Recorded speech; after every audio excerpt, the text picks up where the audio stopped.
Good morning, everybody. Hello, Laura. Hello, Rachel. Hello. How's everybody doing today? That's supposed to fix that. Gosh. Not all my lights today. It's election day in California and Montana and Iowa, I believe.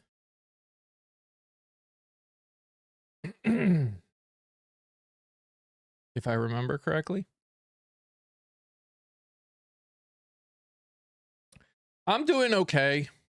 Still, still struggling with stuff from this week, and I probably will be for a while after, but that is, considering everything we are going through as a country, I shouldn't be surprised. Morning, Cat.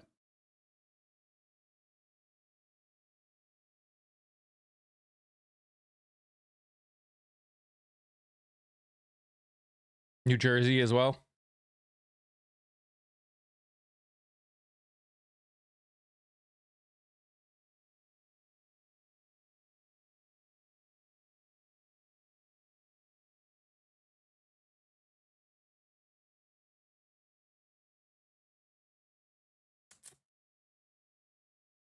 Okay, so California, Iowa, Montana, New Jersey, New Mexico, and South Dakota.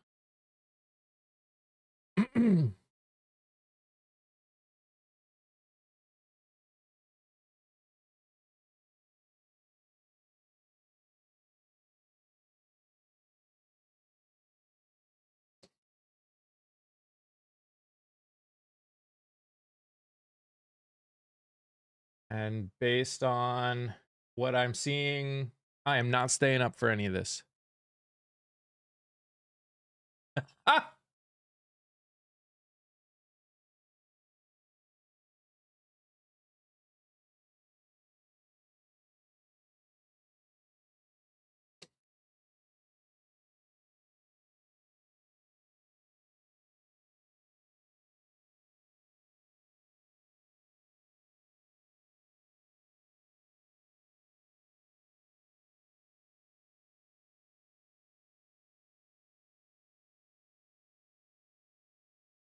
It was all just one person on each category. Ugh, that sucks, Cat. I'm sorry to hear that. That shouldn't be the case anywhere. That shouldn't be the case anywhere.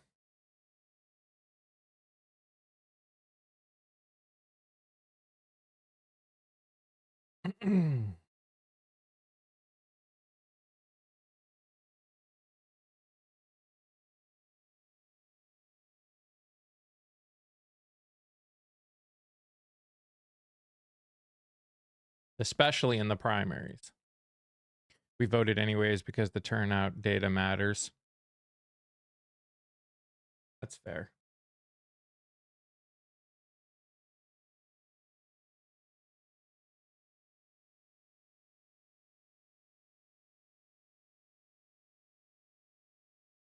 So I have one person that I interviewed. Well, let's see, maybe two.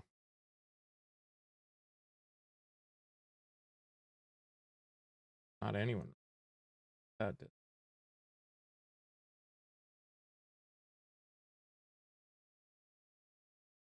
I know of at least two people or one person that has actual candidates. Now two. So one in Iowa, District 4 for U.S. House, Stephanie Steiner, and Alani Bankhead is running for Senate in Montana. Those are the races that have people that I interviewed.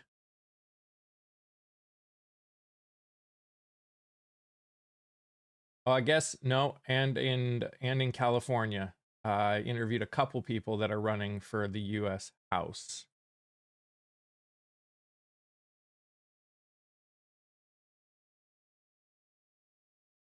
And because they do open primaries, Cory Booker has no opposition until November. I'm assuming an independent, you mean?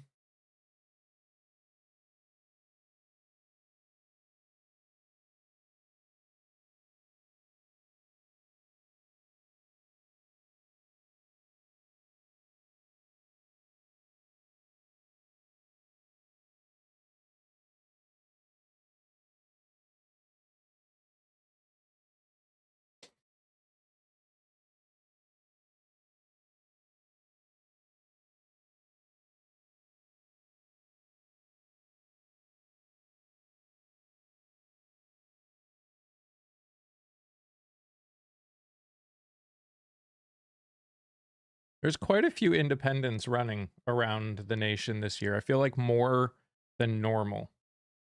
So I'll be interested to see what happens. Oh, whatever Republican candidate gets through. Gotcha. Hey, Angel.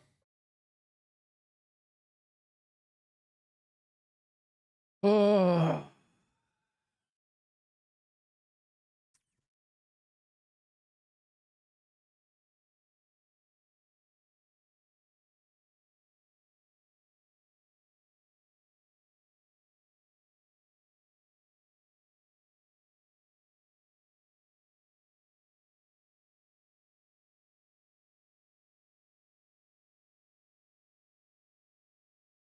Yeah, this is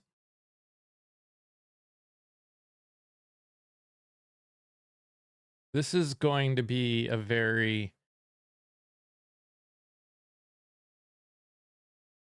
I mean, I feel like everything's going to be interesting, if that makes sense. Like, everything is just going to be interesting. How many people get out and vote, who wins in their primaries, who wins in the general election, what happens over the next 2 years, does it help? I know a lot of people that are progressives that didn't win their primaries that are already planning to run for 2028, which I'm not sure I've ever seen to the level that I'm seeing right now, which is kind of wild.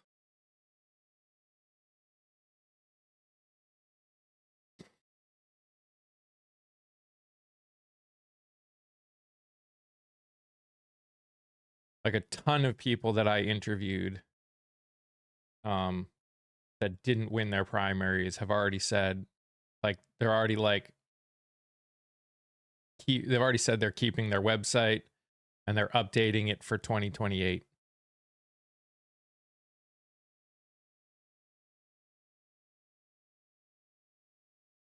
Right, you got to go vote today.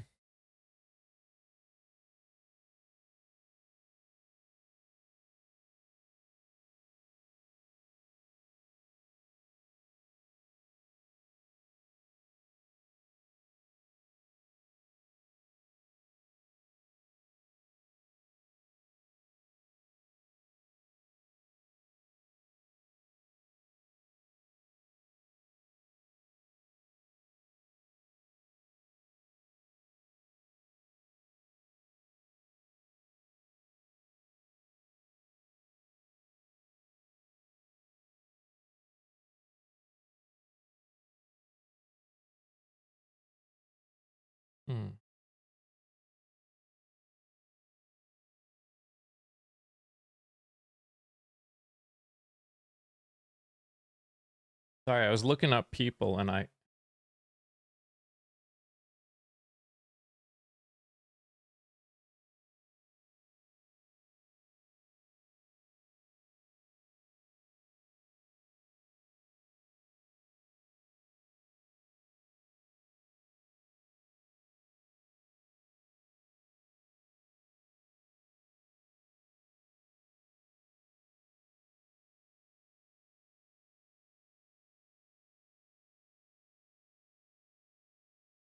so one of the people that I interviewed,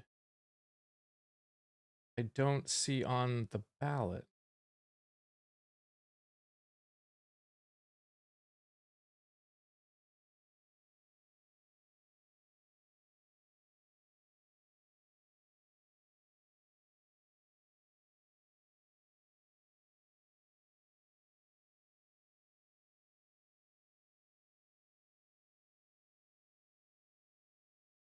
Interesting. Did y'all hear about the fuel leak at the National Mall? I did.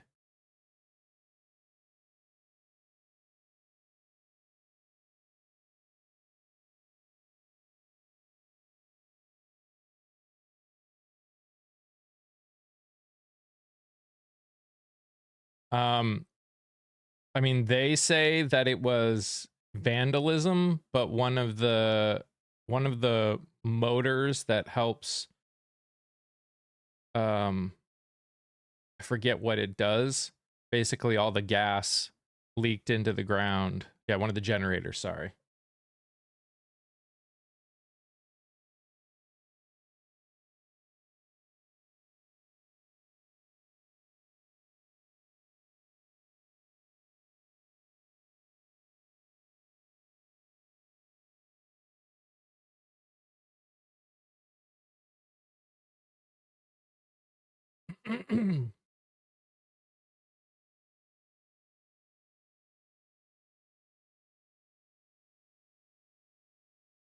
I mean, they say vandalism because that's all they can say, right? Like, what else can they say?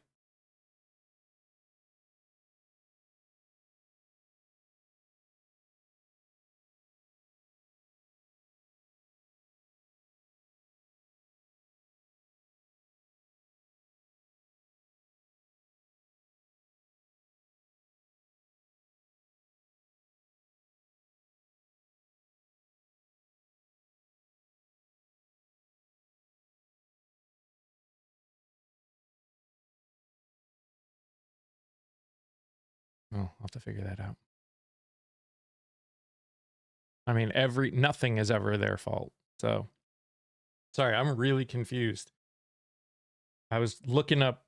So, I don't know if you guys remember the candidate from California, Esther Kim Verrett. She is running in District 40, and when I looked up District 40, I don't see her name there on AP.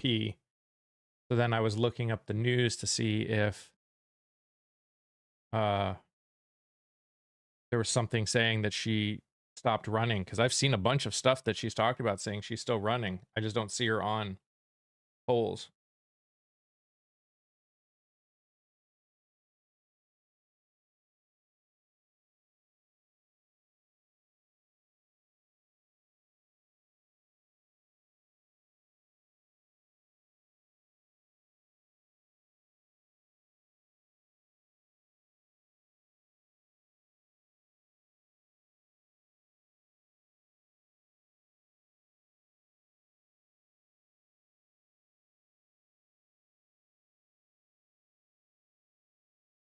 I think they'd all be struck down for saying one truth. That's possible.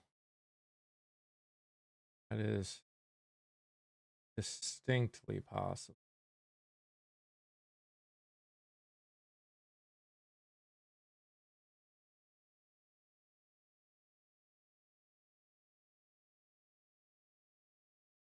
I don't see anything about it. So weird. I guess we'll have to find out later. I guess we'll find out at some other point.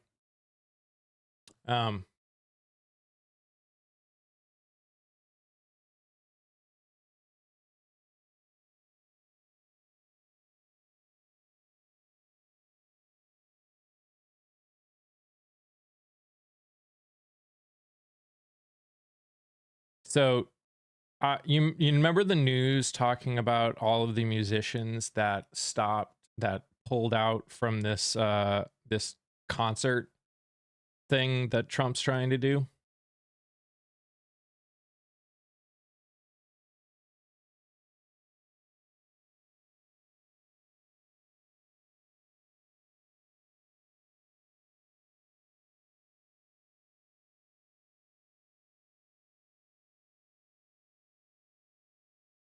I don't know if he actually canceled it. I know he's talking about it, but what I wanted to talk about was I found out why all of those musicians canceled to an extent.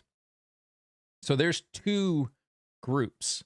There's the America 250 group, which was created in 2016 by Obama to prepare to celebrate the 250th anniversary. And then because, you know, Trump can't let something that was created by Obama, you know, get headlines, he created the Freedom 250 group that pretty much is only focused on, you know, him. And and it turns out that, you know, they thought this was the America 250 organization that was putting this together, only to find out it was the Freedom 250, and that's one of the reasons they pulled out. I mean, I'm sure there was other reasons, but. And I just realized I'm going to be in DC during this whole like celebration stuff that they're going to be doing. And I am very interested to see what it's going to be like. I'm probably going to hate it all.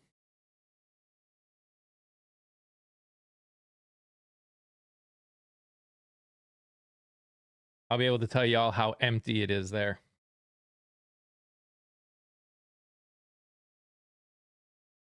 Hey, Linda.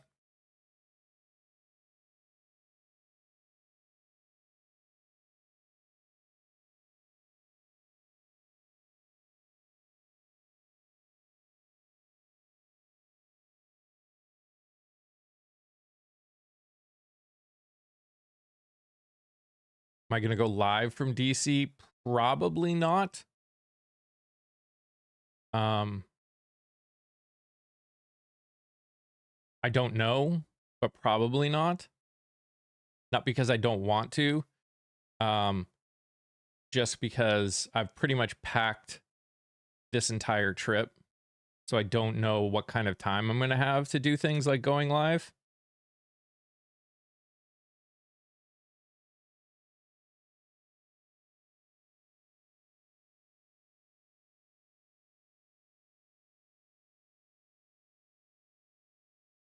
Yeah.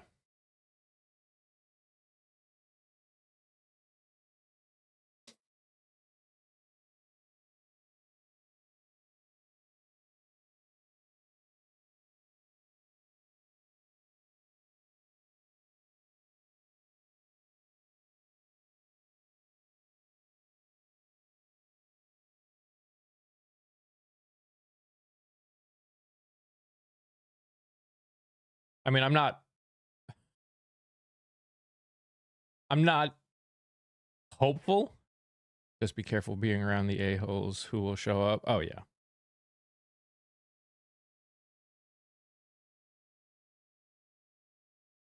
I do not know.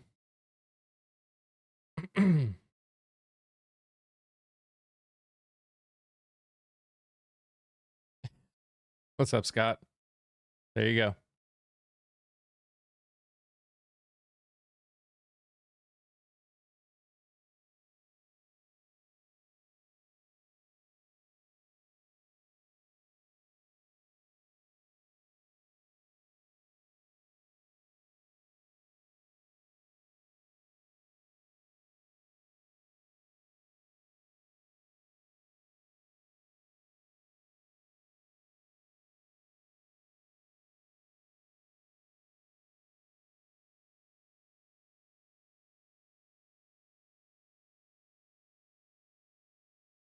So it'll be interesting to see what happens today with these 4 districts.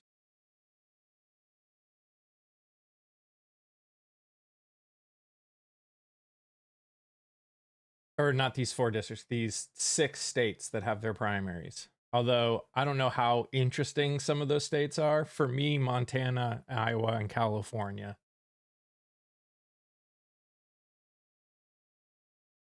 But your commercials for adult undies. There you go.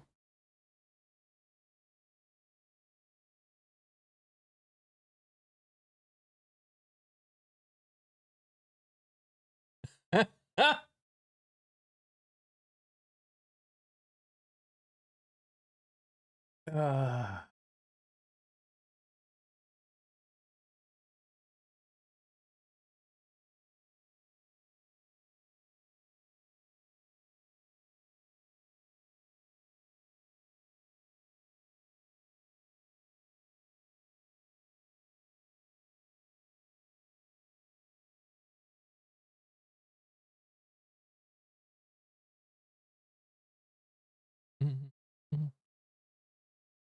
I'm trying to think if any other interesting. I've got stuff laid out to talk about,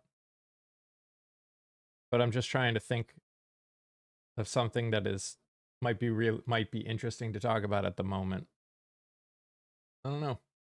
That's what I heard. That's what Kat was saying, Scott, that New Jersey, like most of them, especially in the primaries, only have one, like it's just one person.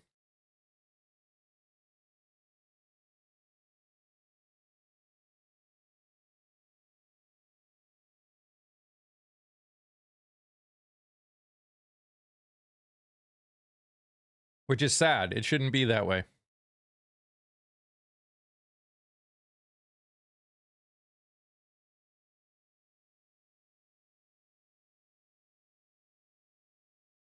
There should be competition for every race.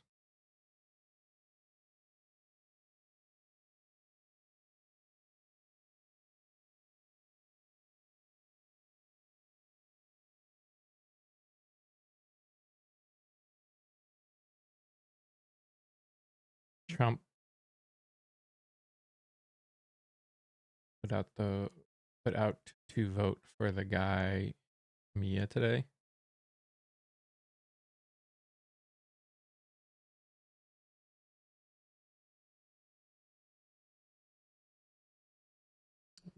Yeah, for where? In California?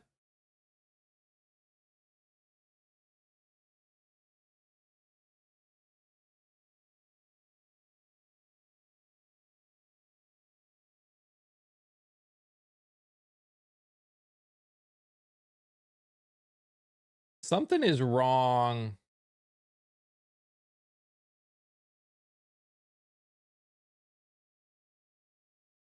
Okay, something is wrong with the Associated Press.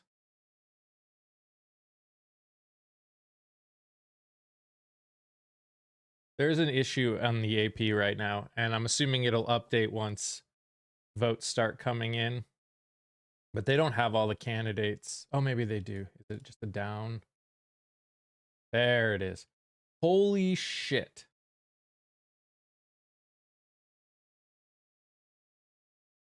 You guys got to see this.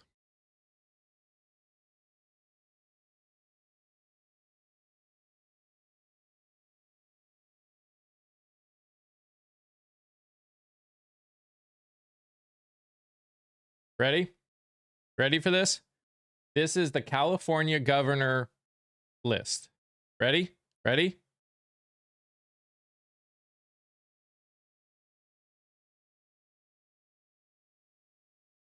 These are all the people running for governor in California.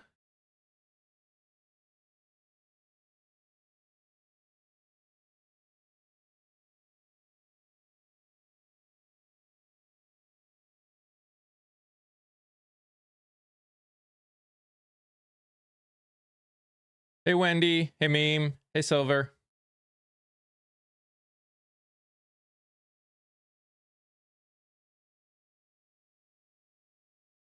That's insanity.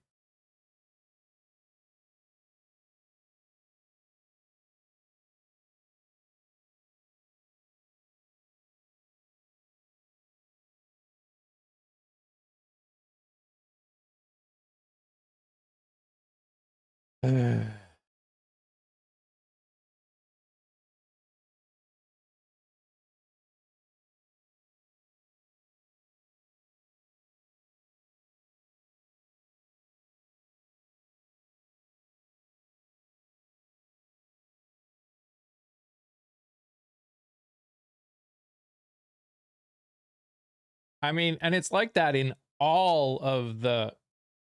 I mean, a lot of them say NPP, which means no political party.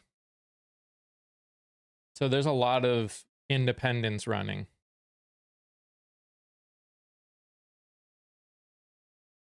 Well, I mean, it looks like at least there's a possibility that it's going to be one of two Democrats. I know there was a fear that it would be like even two Republicans, but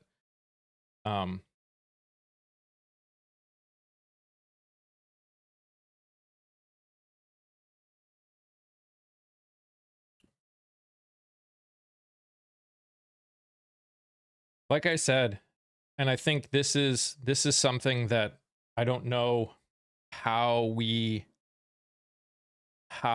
work through this problem, which is we need drastic change, but there are still too many people that don't want drastic change yet. And I think we're going to struggle with a lot of things until we can get enough people to accept that major change is necessary if we really want to fix anything.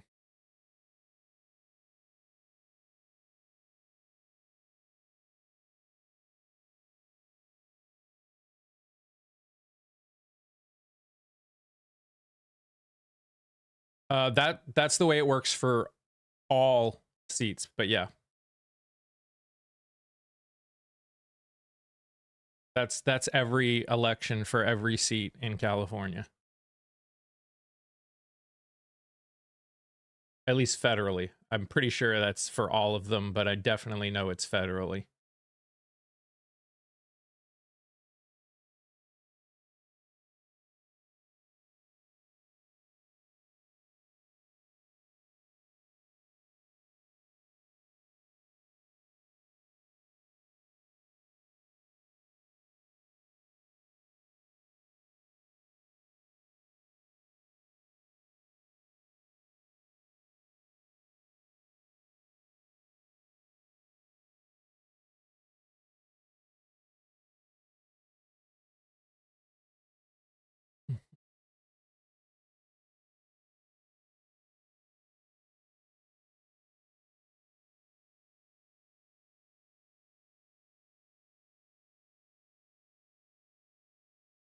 I think Trump has some terminal lucidity going on. Just seen he snapped on Bibi the bomber finally. Here's the thing. I don't trust anything that man says, right? Nothing. I saw that oil futures were going down a couple bucks again because he said, "Oh yeah, we're close to a deal dealing with Lebanon." He also said we were close to a deal. We were practically at a deal with Iran. And where's that? Like,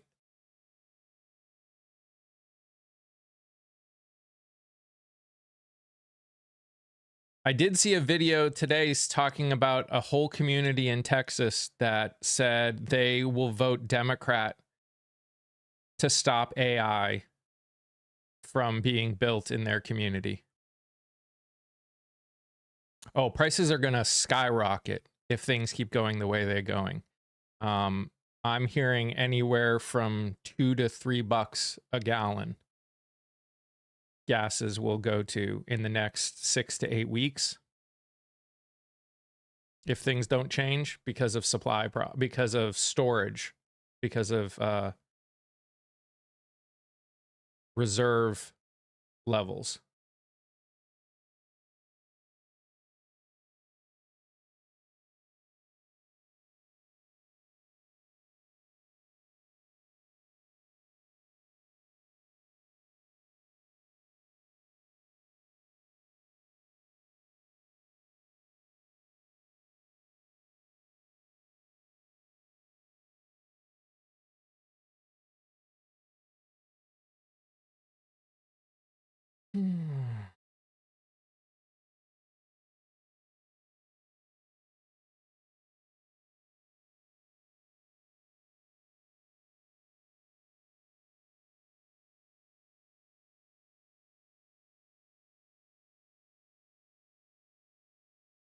Yes. Right before, how's that a way to celebrate the 250th anniversary with $6 and $7 gas?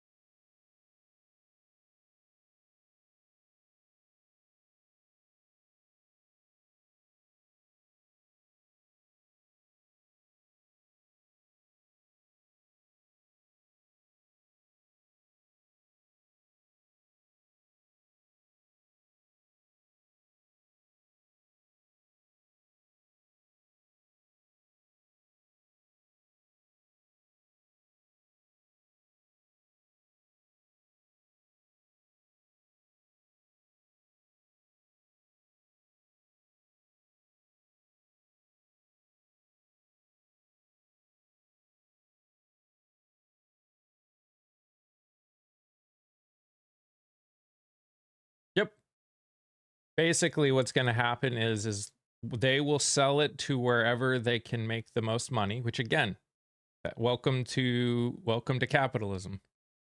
And the second it gets so expensive here, they'll stop exporting it because they can make more money here. And then they'll export it again when it goes up other places. Like, it's just, again, this is the problem with having necessities like this be based on capitalism. Anyone says that America is making money, America is not making money. Corporations are making money.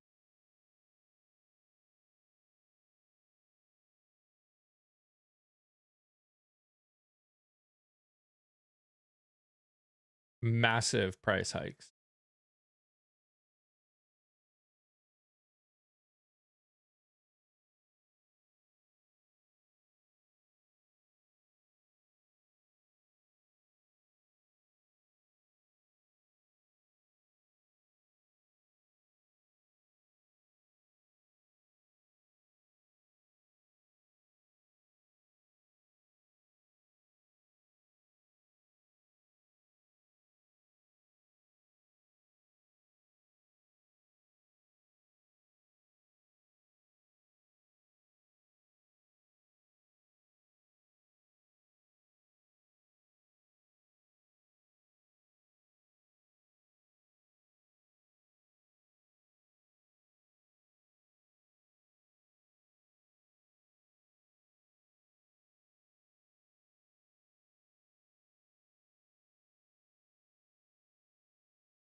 Forgot what time it was.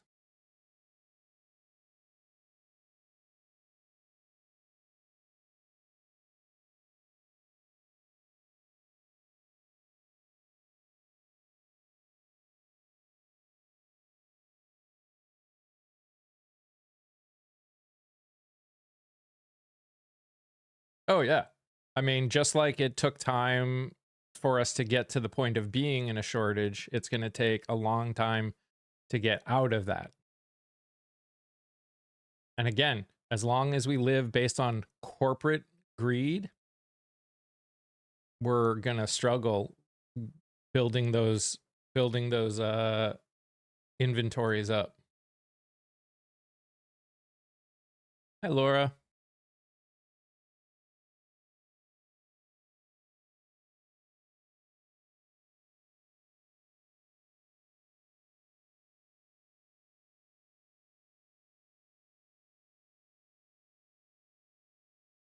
Thank you, Hannah. Lucky we don't drive much anymore, only get gas about once a month.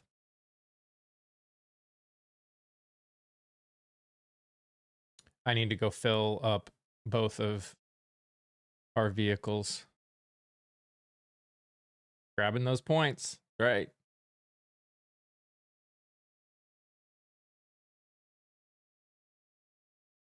But luckily we don't fill up very much either. Both cars probably we fill up once a month if that. I think our smaller car we can get a couple months out of it.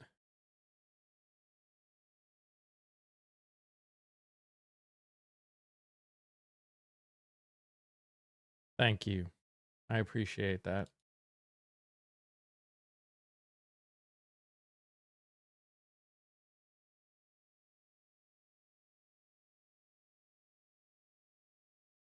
Hey Candace. Candace, your mom's video went up this morning. So the strait is partially closed at this point.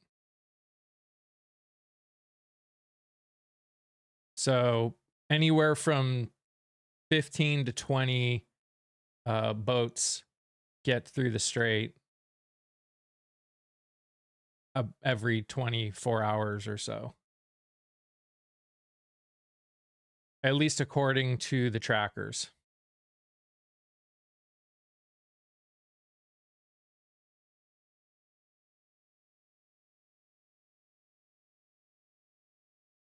Hey, Aaron. How are you doing, my friend?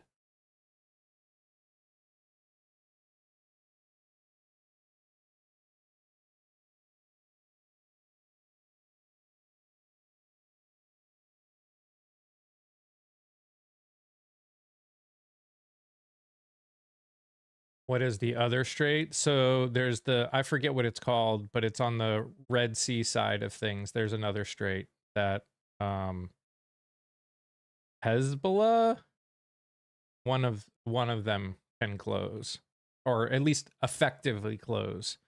Technically they don't close it. They just make it enough of a threat there that no one wants to go through.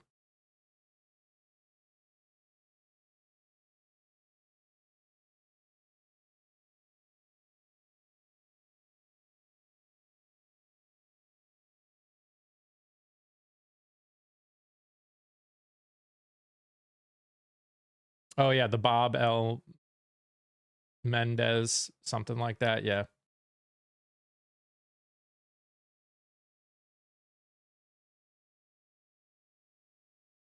That one would only happen if the war kind of came back in full. Especially if ground troops.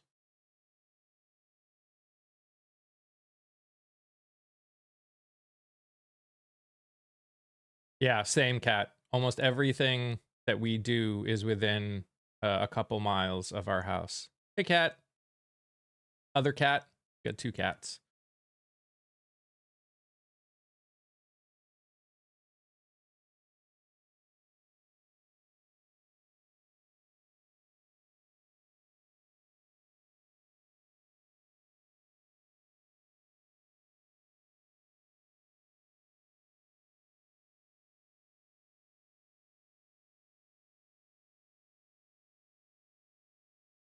My husband was a company man in the oil field for years, international and here.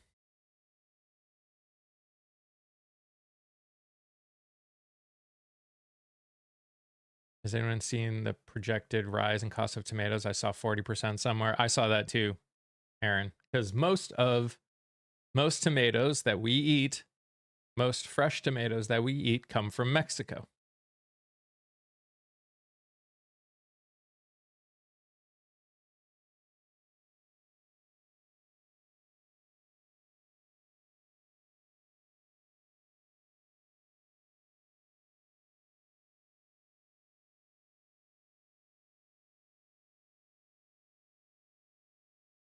Thank you, Kathy.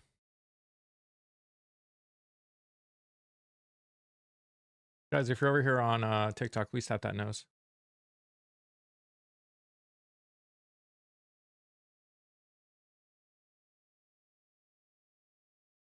And if you're over on the tube, please hit that thumbs up. Avocados from Mexico. Yep.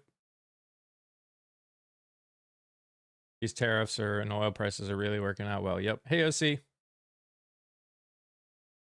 I'm hanging in there. Hey, Patty. I bought tomatoes for $5 the other day. I almost put it back. Yeah.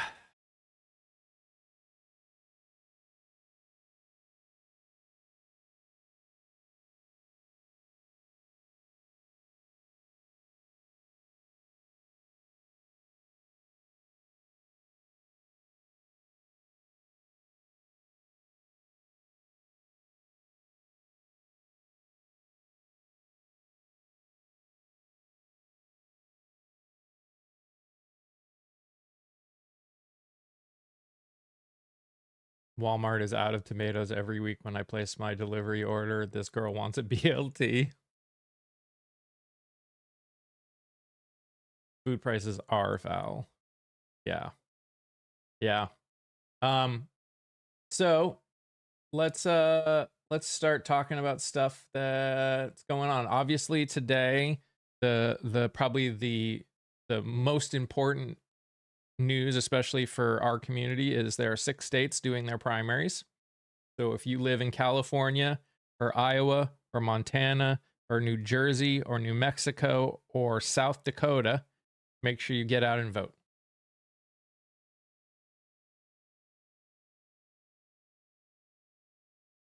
Yeah, have to start shopping in 2 grocery stores, HEB for veggies and fruit, Kroger for everything else. Yeah, that's fair.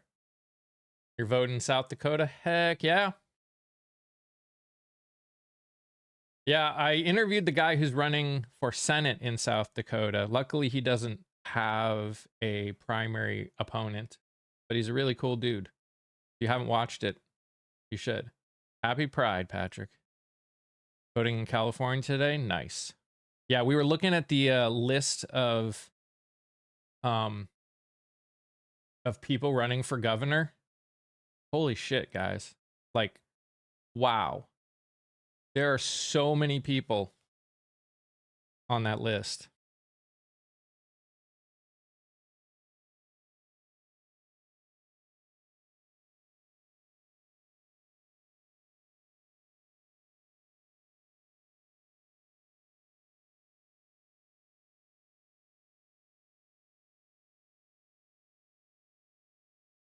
Yeah. It's one of those things where like you see the list in California and you go, I almost feel like it should be harder to get on, but also I don't feel like it should be harder to get on. And I feel like the only reason that I feel like it should be harder to get on is that people don't pay attention. Like nobody in general, most people don't know more than like a few people running on that list. And it's like Spencer, what state is Spencer Pratt in? I'm gonna be honest, I've seen that name and I feel like I should know it, but for some reason my brain is blanking. California's primaries are today, so yes, mayor of Los Angeles. I knew I recognized the name. By the way, hey Silver, I'm sorry I didn't say hi. So yeah, there's quite a few people that I have interviewed that are running today. That their primaries are today, so it'll be exciting to see. I'm not staying up for these. I'm gonna wake up tomorrow. I did earlier. Okay. I never remember who I say hi to.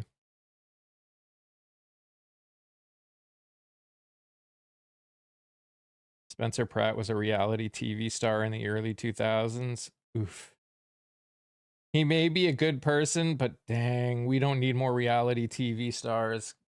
Reality TV stars need to stop.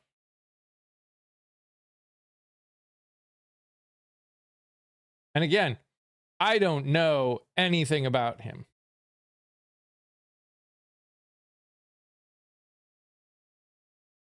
Am I going to follow it? I mean, they don't close until 11 p.m. my time.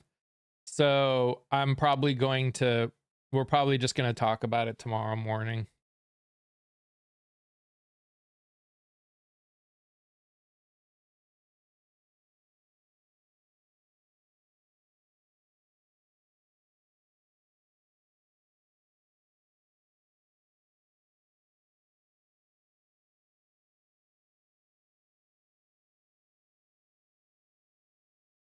I only know about Spencer because the soup used to make fun of him and his wife all the time. Sad thing is the prices haven't reached as high as they're expected. Oh yeah. You think food prices are high now? Wait until like July. Reality TV versus career politician. Honestly, in my experience, as it stands right now, Boston, not much difference between the two.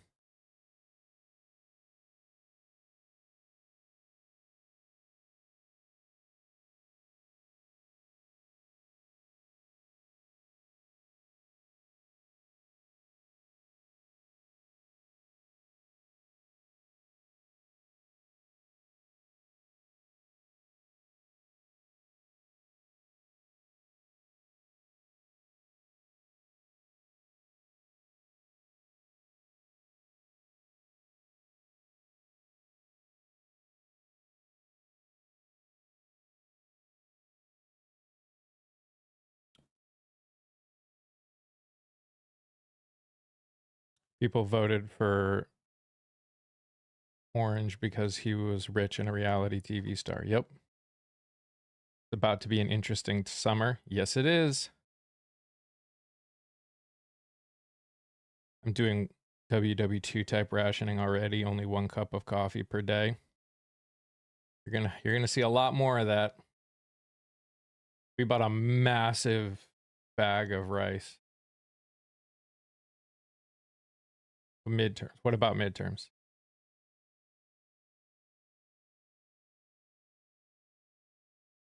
What about it, Alec? What about voter ID? What do you think about voter ID? What do you have an actual question, or are you just going to ask general questions that are just looking for gotcha moments? If you have an actual question, feel free to ask it.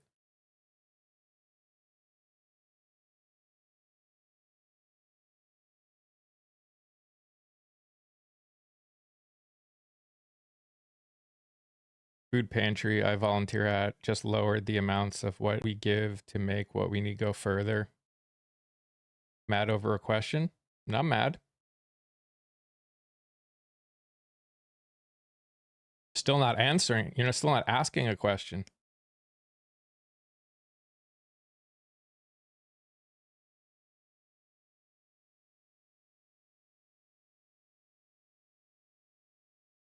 Morning, Jeffries.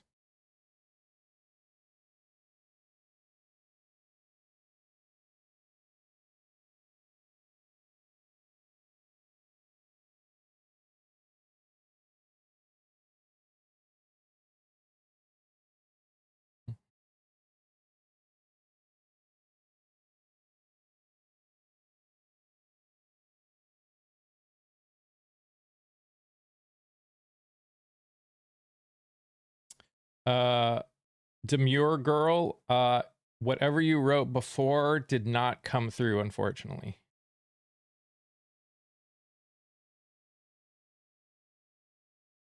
And also, we're very specific about no caps. So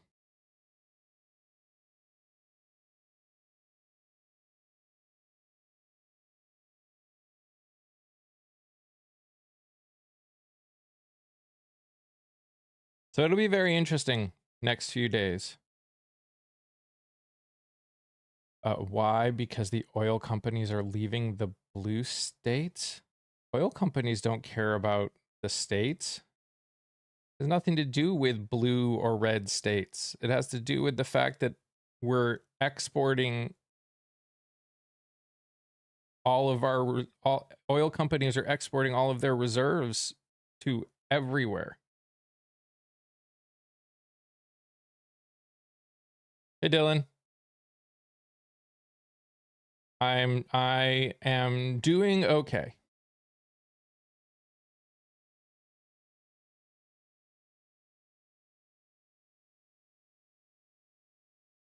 Yeah, oil companies don't care whether a state is blue or not.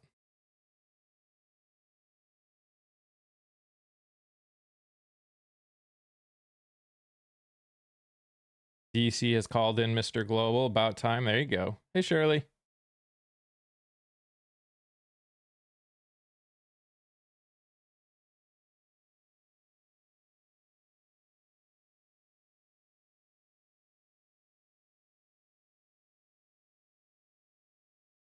Also saw that Chevron closed in California. Okay. Do you work? Are you the person that decided to leave? Are you Chevron? Are you the one that decided to leave California?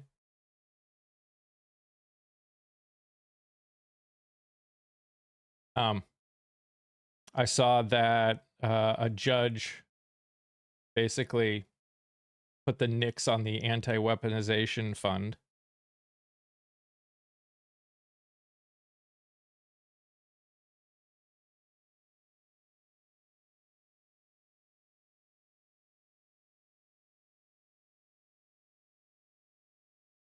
Which was very nice.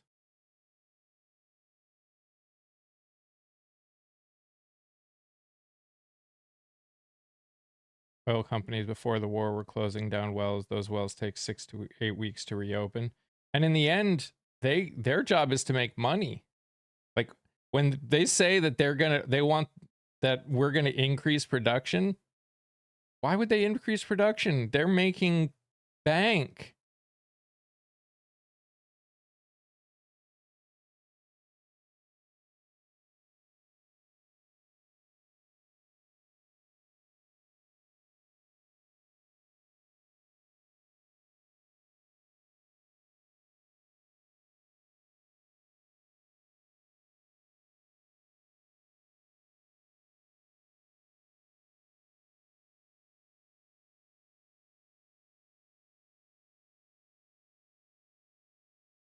Companies in general get their tax breaks regardless of red or blue. Yep.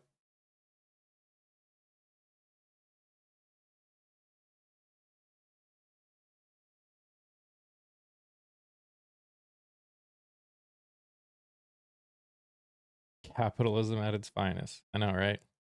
Community people can come up if they want.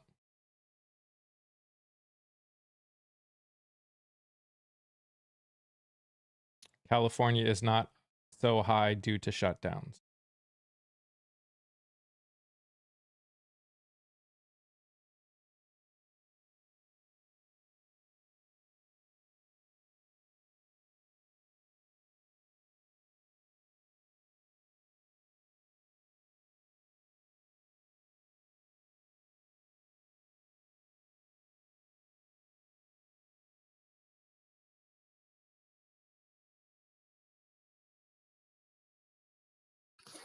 Good morning, Mike. Morning. Well, it's a barn burner in New Jersey's primary today. Woo! I can hardly make up my mind as to who to vote for. That's an inside joke, folks. There's a lot of competitive primaries in the country today. I got my primary ballot. There is no competition for any office whatsoever. Even my town council. Yep. Yeah. What a boring ass primary this is going to be. I wish you could say. I mean, I wish you could say that some states were more boring. Like I don't think it. I don't ever think it should be, like one person. But I also don't think it should ever be like, 50 people, which is what it is for governor in California. That list, that's brutal, man. I've never seen anything. But Mike, for those who don't know, Mike a few minutes ago showed the list on the other side, the U of Tube. Oh, I didn't even say that right. Well, whatever. At any rate, I've never seen a ballot that looks like that. That's weird. But this 8 million people running. This is to some extent, this is going on in a lot of states. It was going on in Illinois. It's going on in Maryland. They're not that big, but they're still really like large primaries in a lot of districts.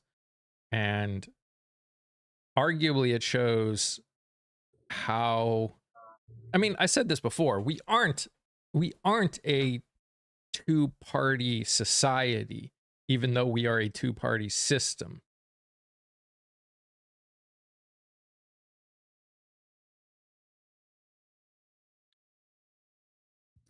Yeah, I don't know what to make of that California ballot. And normally a jungle primary is something I would be inclined to be in favor of.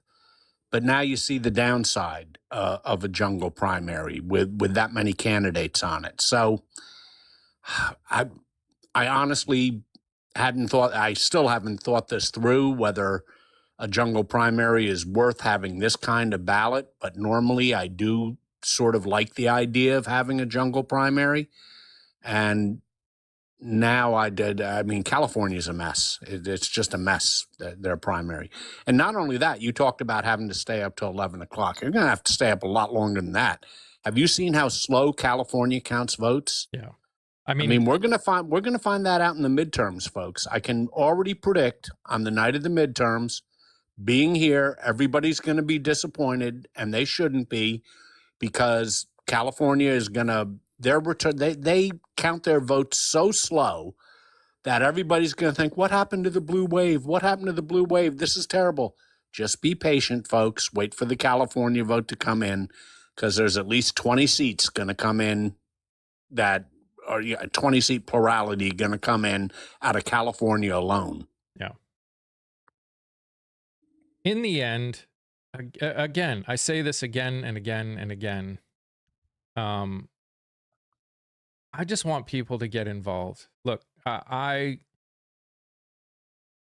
obviously wouldn't be happy or excited or looking forward to an idea of any Republicans being a governor in California.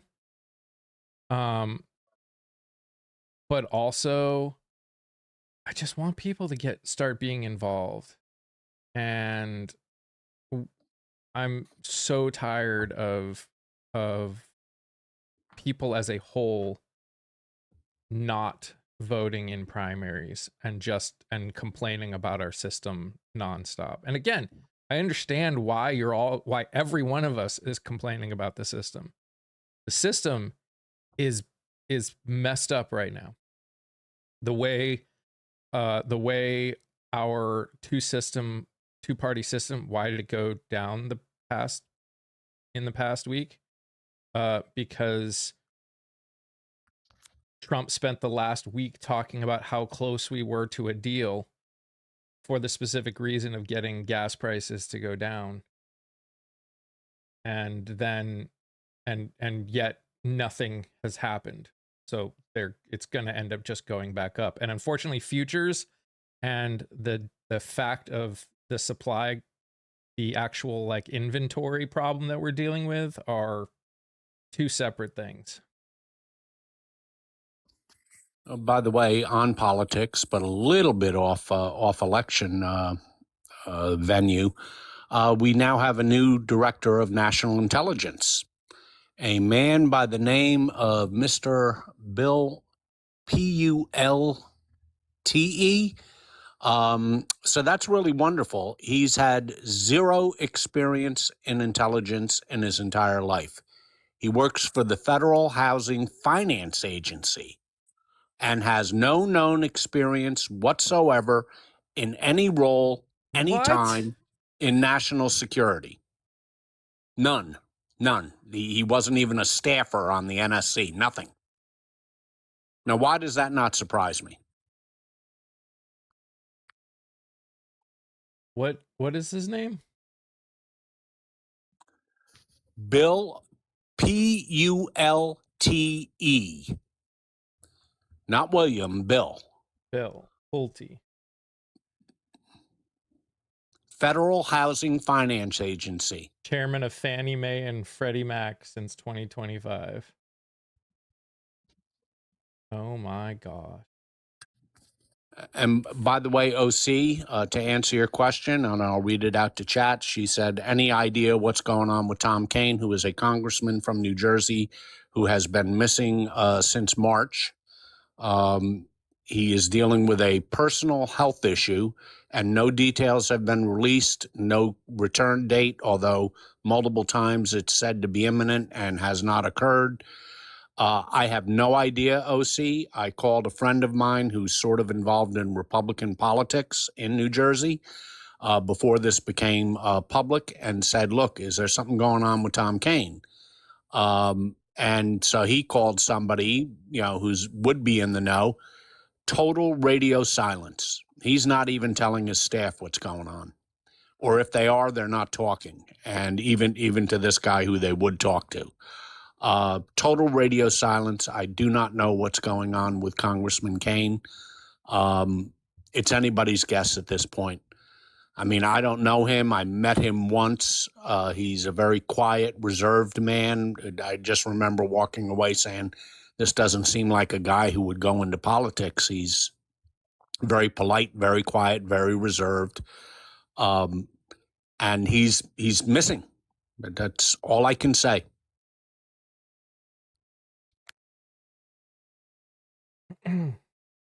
Yeah, so this guy who is now the acting director of the national of our national intelligence. Basically is the grandson of a guy who, basically a home construction company. He studied broadcast journalism at Northwestern, founded a private equity firm, founded a nonprofit that clears empty homes.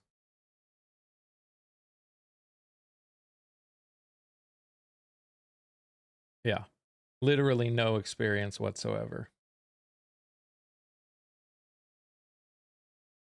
This is just ridiculous. You know, OC, you bring up a good point. He is still running. What if whatever personal issue he is dealing with leads him to today's primary day? Is his name going to be stuck on the ballot? I should look it up, but I don't know what the procedures are for replacing his name on the ballot. I don't know if it's even too late after the primary to do that in New Jersey. I should be cognizant of the election law, but I'm not, as to how to replace somebody. I would assume that it would be until the ballots have to be printed. There would be time for his district Republican committee to choose a new candidate. That's the way it goes in some states, but I'm not certain of that. So he is just the acting director of it. I don't think he's nominated to take over as director. He is just put in as the acting director while they look for someone. And Wendy, the scientist is different. Like, again, I hated their choices for all of the health and science related fields, but at least there was even if it was a tiny bit, there was a tiny bit of overlap. Like the person that they were trying to get, who was the influencer, at least went to medical school. Like, wasn't a doctor, has no real experience, but at least went. This is nothing. Like, there is not even a smidge of a viability of a crossover between this guy and the ability to run our national intelligence. Like, this is worse than any other choice. The only other choice that I would say is as bad, if not is as bad, is the person who is now gone, but the person they picked to run the Navy, who, again, no experience whatsoever in any of it. He's another like housing businessman kind of a person. And so it's like, plus we know how Trump is with his acting directors. He'll leave them in office as long as he can, and even past their statutory deadline, and then it's up to Congress to demand the right to confirm, the Senate the right to confirm them. And you think this Senate's going to do it? I don't know. They didn't in the first term. They left acting people in there forever. We have plenty of oil. We have a lot of, like, again, we're not going to run out of oil. That's not the point. Our inventories are tanking, and that is not a question. We have plenty of food. That is not true. We do not have plenty of food. And even if we did, the amount it costs to transport the food is going up because the cost of gas is going up. And Decker's oil is a worldwide price. It's a fungible product. So what really matters is the total amount of oil, the total amount of distillates, and whether you are adding to it at the same rate that you are pulling it out. And we are not adding to it because of the crisis in the Middle East. We have plenty of military power. Okay. Oh, okay. Oh, we're moving on now. What would happen if Americans boycott buying gas for 7 days? Again, so here's the thing about all these boycotts. And I think the best thing that we as a country could do is stand up and do some sort of major boycott like that. Whether it's oil or just buying things from from company like big corporations and stuff like that. I think that is one of, they won't work. Not won't. They're very difficult to make work, especially in a country as large as the United States, because there's a couple things required in order to make things like boycotts work.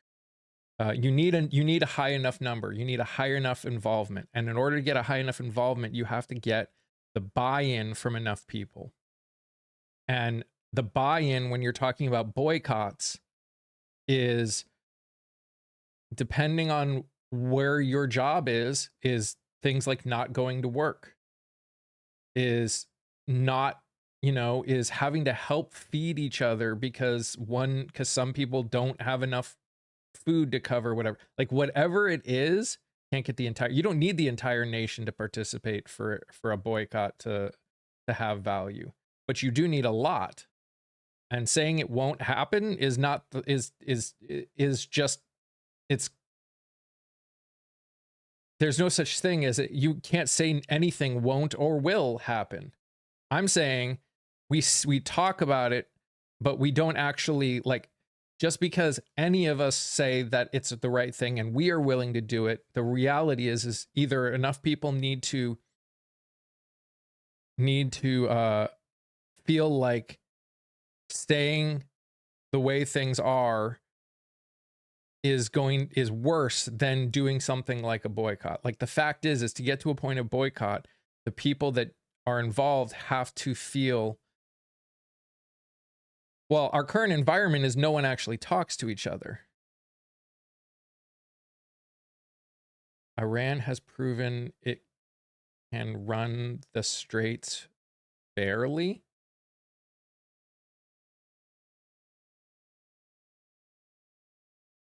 Yeah, the problem with boycotting driving for a week, and I love the idea and everything else, like Mike said, but people have to work.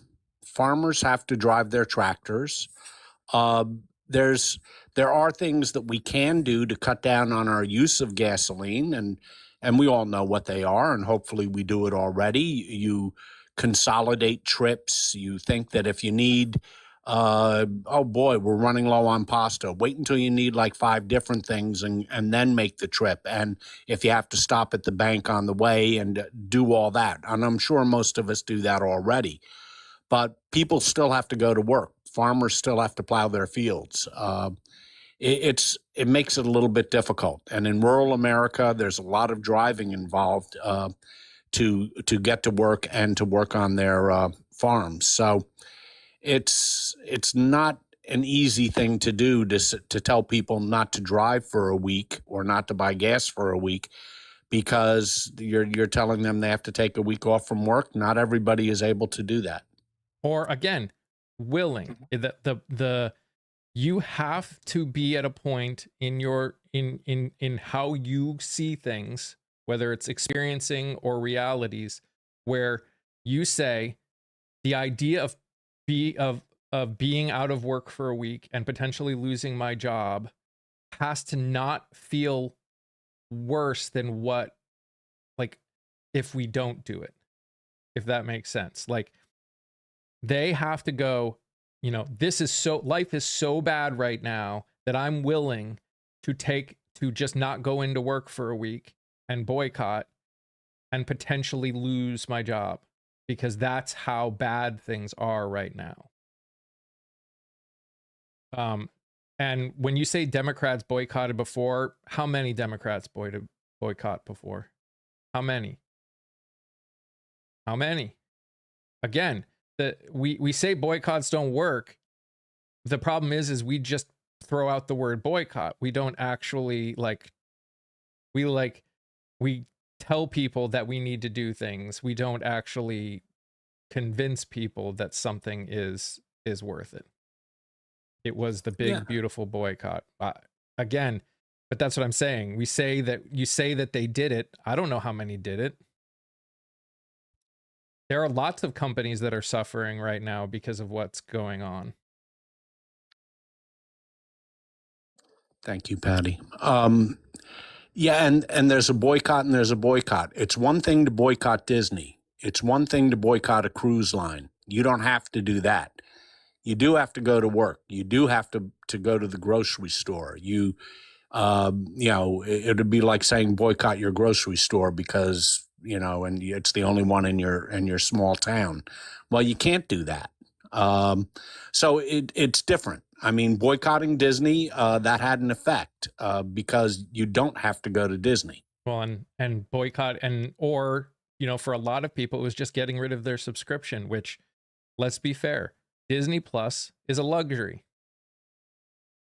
No, you don't need it. It's not necessary for your survival. In order to really potentially fix things, we would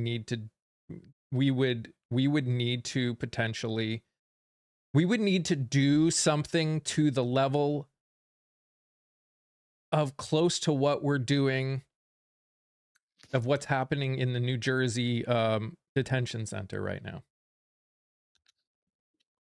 Like, those people have decided that things are so bad that it's worth threatening their lives via a hunger strike. Kevin, that's a dumb statement. I'm sorry. That's something that I'm sorry. That's not. But those people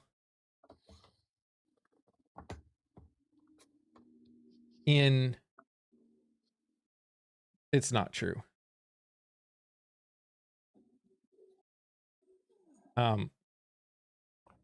Those people in the New Jersey detention center, those people have gotten to a point where it was so bad that they straight up had to do something about it, do something extreme, because doing something extreme did not seem any worse than what they were experiencing. And that's what it takes to do something extreme. And in the end, extreme, quote unquote extreme, like something that threatens the safety, livelihood, whatever you say, of stuff, that people have to feel that. You can't just say we need to do it. And again, I'm not even advocating for it, not to that level especially. But whatever form of boycott or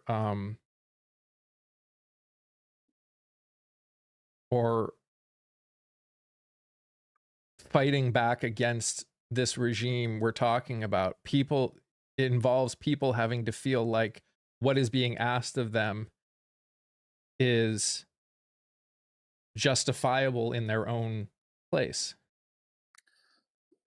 And Socks, I hear what you're saying, and I appreciate it to a large degree. But we have to bear in mind that all boycotts are not equal. There's a difference between boycotting a necessity and, as Mike said, boycotting a luxury item. So it's not apples and apples. There's apples and oranges here, and there's certain things that can be boycotted, and there's certain things that, for practical reasons, cannot be boycotted. And let's be honest here. The problem we're dealing with right now is the people that we need most to boycott certain things are probably the ones that are already down to the bare bones. The real thing that we need to stop doing as a whole is probably buying luxury things that are considered luxuries, things that are unnecessary. We all need to probably start doing less of that. Almost as if you want $150. No, I don't want $150 a barrel. I am just speaking what has been said by multiple organizations based on oil inventories. Well, Chosen One, it's not an issue of want. I mean, you can listen to Mr. Global, or you can listen to the head of Exxon, or you can listen to the head of Chevron, who said that's where we're going. It's not an issue of whether we want it or not. It's a reality. Happy Pride, Dale.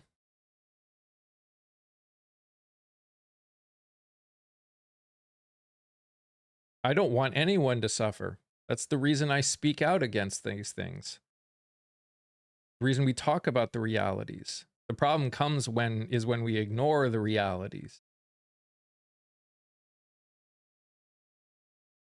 I mean, they're saying that by the end of June and mid-July, gas will probably be up anywhere from $2 to $3 a gallon nationwide. Again, assuming things keep going the way they're going. That's always a statement that always is part of anything we talk about.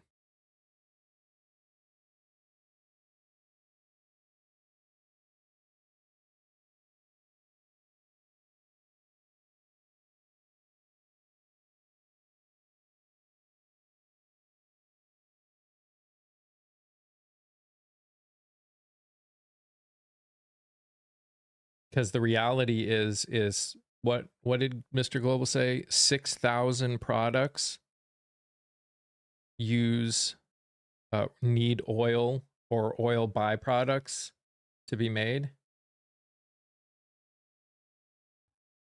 Well, it's basically the lifeblood of our economy. I mean, it's hard to think of something that doesn't involve in some way either petroleum or natural gas. And let's not forget natural gas. That also goes through the Straits of Hormuz at a rate of 20% of the world's supply. And the damage to the world's largest natural gas plant in Qatar is going to take, according to the Qataris themselves, 2 to 5 years to fix. Yep. And again, I want to make this clear. What we are dealing with is, no matter what, at this point, will not get fixed easily. None of it. But Newsom regulations we cannot dig. I don't think people will dig. What's up, Shug? Again, it's, I mean, arguably oil is at a point where it's worth digging, but they're not going to. They're not going to. Because oil is, because they're making bank. This is why I say everyone complains about nationalizing oil. And to an arguably, especially if you are a very capitalist person, I can understand you not liking the idea. But when you make lifeblood products about making profit, they are going to do whatever makes them the most profit. We don't benefit from it.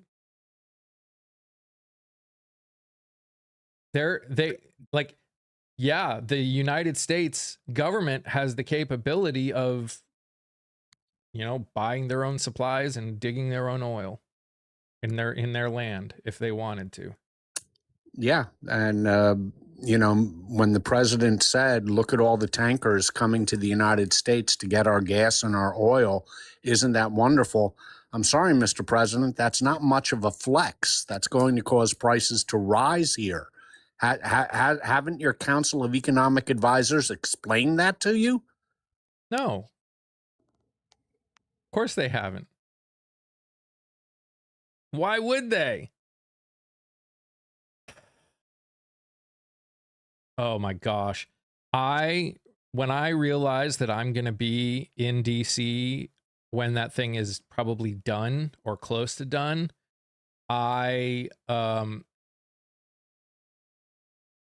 that's going to make me want to throw up seeing that thing.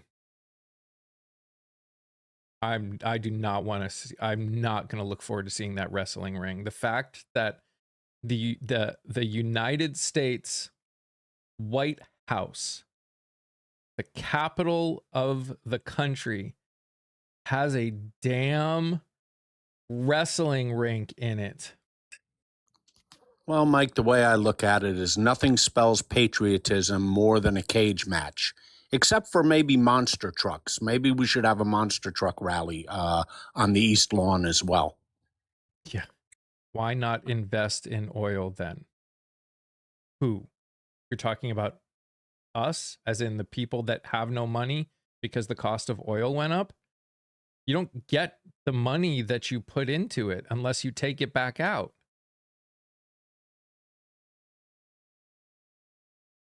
And you're assuming that people have money to begin with. Do you understand how most of this country now is 40% of this country is living paycheck to paycheck? What money do you think that they're going to be able to invest in oil? Oh, by the way, Mike, you mentioned your trip to D.C. Are you going to be there in time for the concert? Oh, that's right. Everybody dropped out of the concert, so I guess there's not going to be one. Wow, you know you've hit rock bottom when you hire a bunch of D-listers and even they don't want to show up. Yeah, I saw an interview with Vanilla Ice about why he was still doing it. And I was like, that's not a surprise that he's still doing it. I can't believe they invited Milli Vanilli. Literally the first true, like, at least for me growing up, the first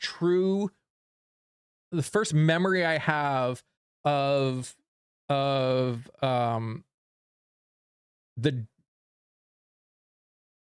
of really bad art. Like, they didn't even sing the songs and they're inviting Milli Vanilli. Why should that surprise you? We have a fraudulent administration that commits fraud on a daily basis. So why not have a fraudulent band? And especially since they're D-listers and that's what they want. Yeah. Like, and you're right, Wendy, not even paycheck to paycheck, credit card to credit card. People are cashing in their 401ks to pay their bills.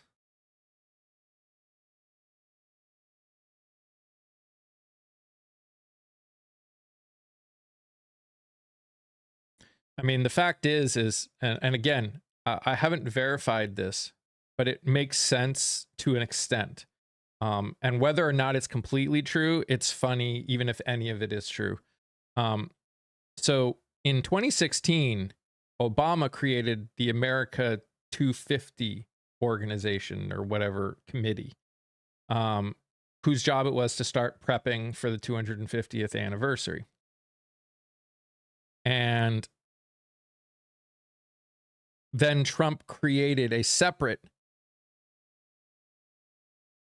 Freedom 250 group.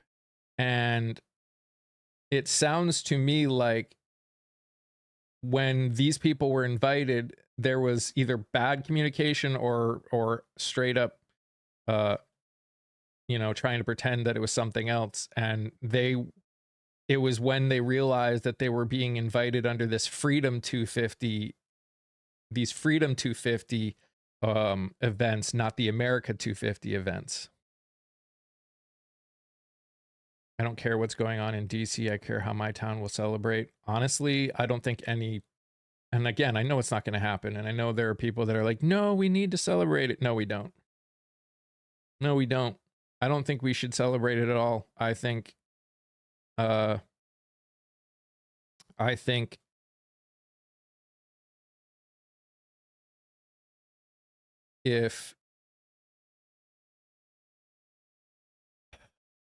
the founding fathers, not all of them, but as bad as a lot of them were in many respects, I think they would be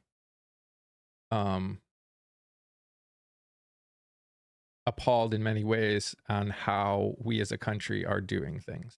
I could be wrong, but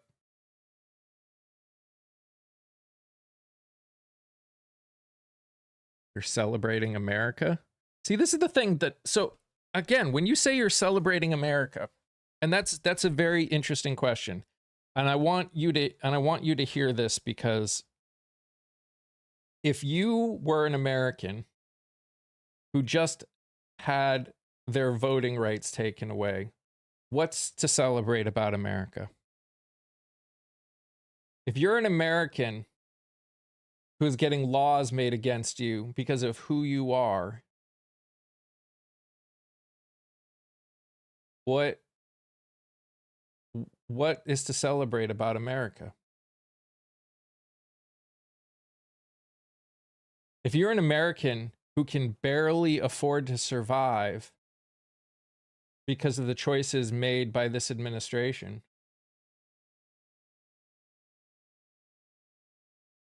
what's to celebrate? You know, Mike, what's weird is, and this is the way my weird mind works some ways, or some days, on election night in 2024, one of the first things I thought of was now this son of a bitch is going to preside over the 250th anniversary. Mm-hmm. I don't know why that popped into my head on a night that was otherwise, for those of us who believe as we do, a rough night. But that was the very first thing that popped into my head. What an, I was about to say abortion, but what a horrible thing to have this guy, of all people, turning our 250th anniversary into some sort of MAGA rally. Jesus Christ. You love your country? So you're saying you love a country that disenfranchises marginalized communities and threatens the lives of marginalized communities. That is the country you love? That's what I'm talking about. I have no problem with you wanting to care about the country you're in. But to sit here and say, I love my country while watching so many people suffering because of the choices that have been made feels really short-sighted and kind of shitty.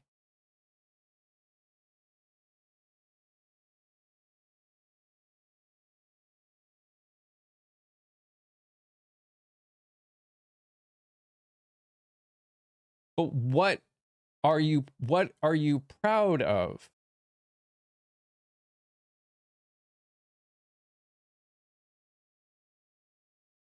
My wife is black and married and still can vote.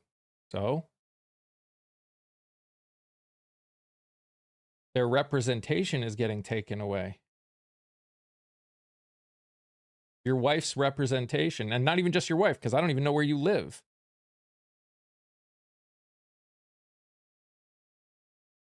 Yes, it actually is. Coming from food stamps to making $100K a year.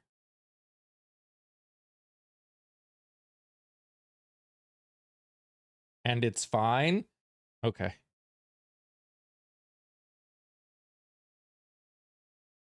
Okay.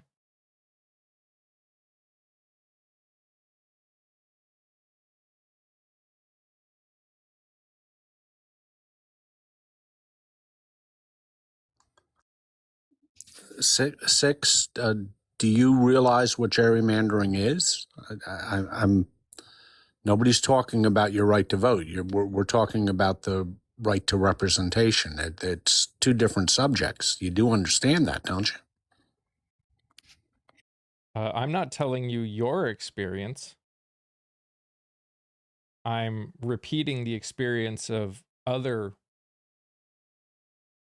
marginalized communities, black people that I have talked to. Six Gun, I was talking in reference to Section 2 of the Voting Rights Act of 1965. Are you familiar with the recent Supreme Court decision? And yes, you are quite right. The Democrats have gerrymandered every bit as much as Republicans have, although Republicans are doing a little bit better this year with the gerrymandering wars. And we are all the worse for it.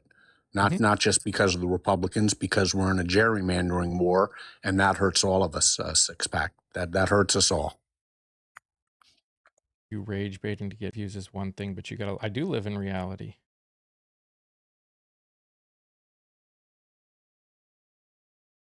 I do.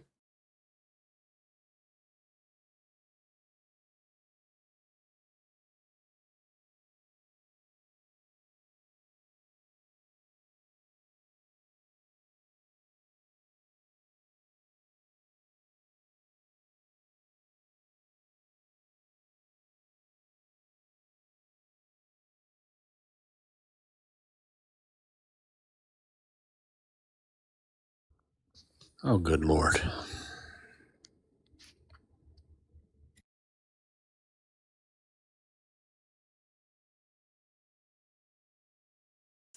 All right.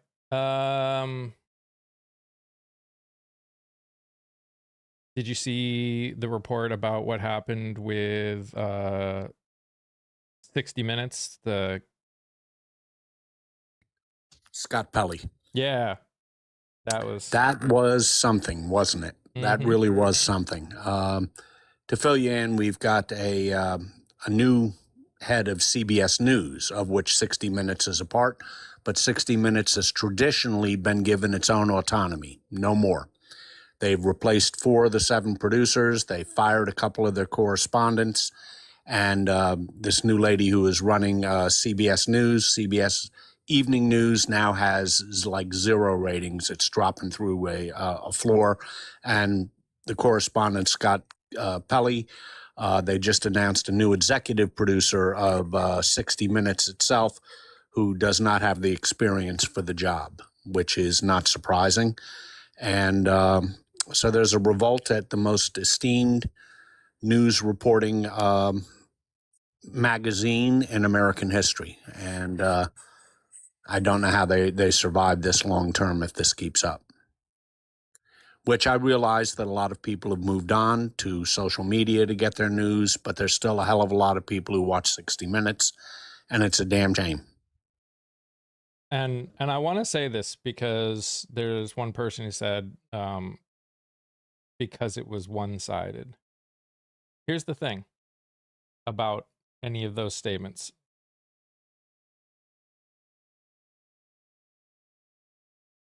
What's going on? Like, talking about what is going on in the world, talking about the truth, talking about the reality is not like, there's this idea that we've been given that to be unbiased, which it doesn't exist, by the way, but to be unbiased, you have to give credence and voice to every idea, whether it's true or not. And that is my issue with the way people are when it comes to politics.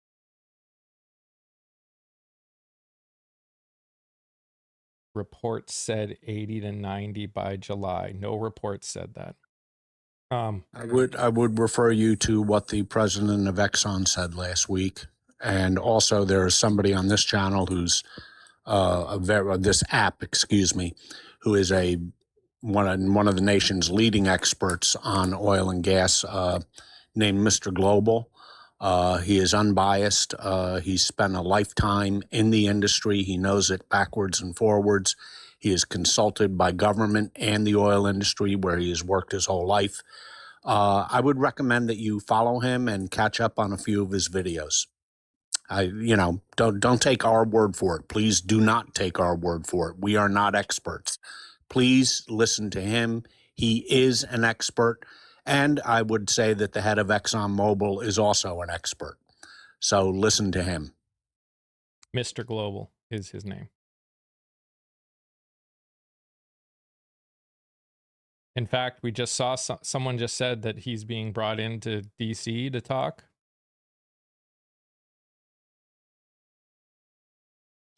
For the people, you are certainly entitled to your opinion. Most people do not share that opinion. Mr. Global has spent a lifetime in the industry. Mr. Global, as in Globel. He's both on TikTok, and more importantly, he's on the tube for a deeper dive into the issues that he discusses. Is it okay if I plug somebody on your live, Mike? Sure. He is definitely worth the follow. He's an easy guy to listen to, and the best part about him, I think, is that he explains things so that a layman can understand it, and he explains it so well.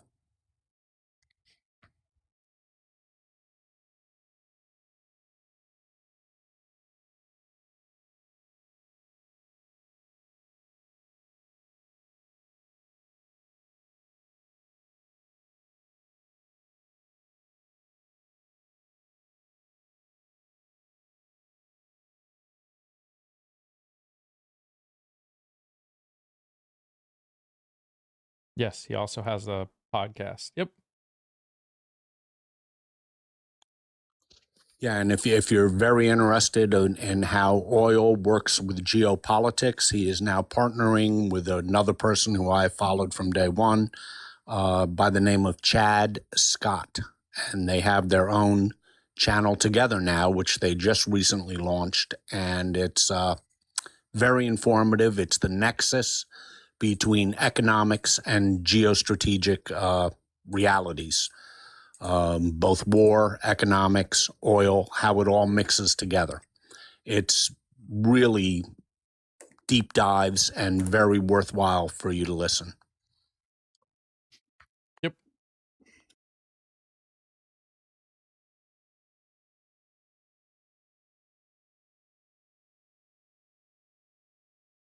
Hey, Ghost.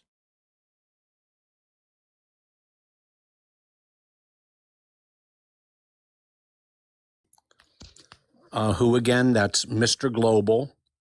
And in terms of geopolitics, he has his own channel here, Chad Scott, I believe his name. Am I correct on that, Mike? Chad Scott? I think so. Yeah.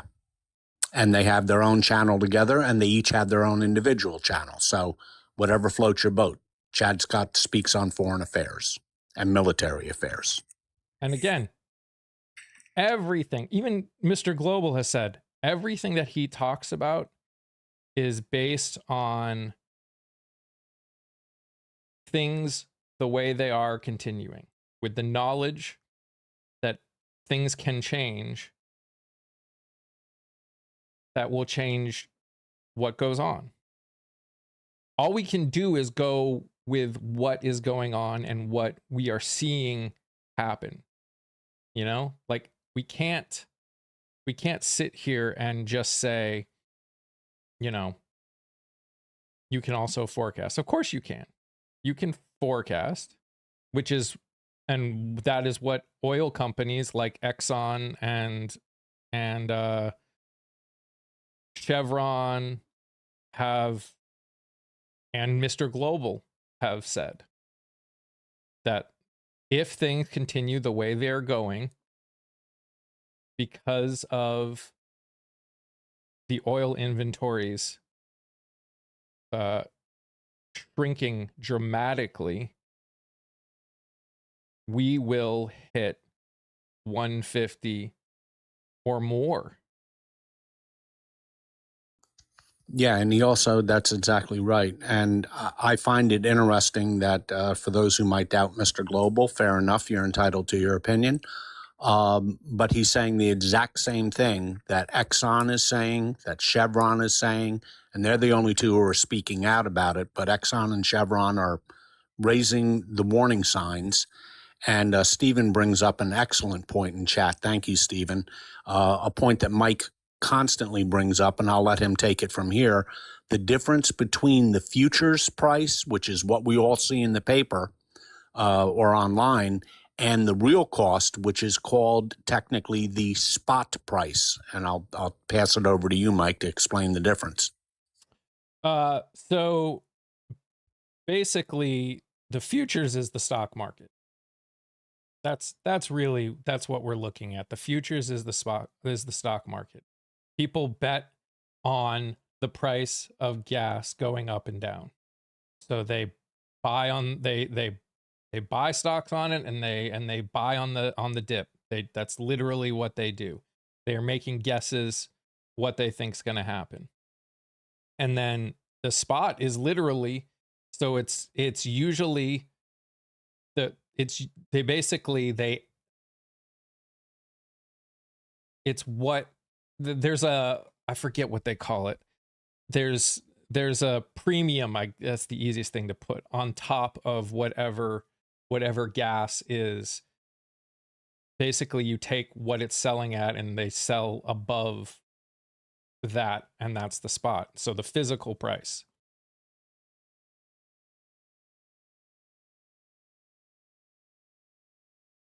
Will be able to toll straight and weak uranium deal. I don't even think there's going to be that. No, prices are not dropping. They're dropped for a little bit, sure. because for the last week, the president has been saying, we're close to a deal, we're close to a deal. So futures have been dropping because people are buying the short on the market.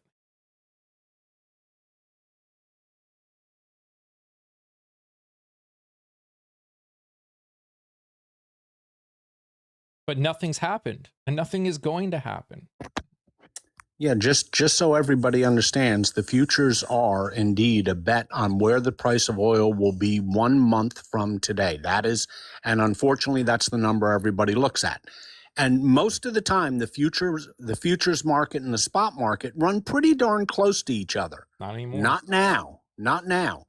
You have to understand that what people are paying for a barrel of oil, that's the spot price. The future price is irrelevant to what you're paying. You're paying the spot price, which is a heck of a lot more than the futures price is right now. I think what Mr. Global said was, as it stands right now, I think Texas crude is running anywhere from like 15 to 20 bucks above future for spot price. And again, there's also different prices within that. There is immediate, and there is a future purchase. Like people will buy up. I forget. I don't know all the details. I just know things that people like Mr. Global have talked about. So it's a lot more complicated than people make it seem. And when we look at futures, especially, we have to stop assuming that that is the price that they're paying. And again, we are losing, what is it, 7 to 8 million barrels a week extra, like from inventory. Yeah, from the SPR, the Strategic Petroleum Reserve. And what's important about that is this isn't just an American phenomenon. This is worldwide. People are dipping into their reserves. What's important about SPRs are the total worldwide SPR, not just one individual country. And that's we're reaching a crisis point. And that's also true in distillates, which are refined oil products. The reserves of those are getting very low, and that is why they are predicting a price shock sometime in July. Gen X, I don't know what app you're talking about. I just look up oil. So there's a website I use that's just oilprice.com that looks at all of the futures market, at least when it comes to all the different oils. And again, he did it again, because why did it go down? Why has it gone down a little bit? Because oil pulls back as Trump claims Lebanon ceasefire deal is within reach. Do you understand that for the last two months, he's been saying it's within reach? It's almost happened. We're practically there. Probably said it longer than that, but that's he's absolutely manipulating the market. Hey, Kelly.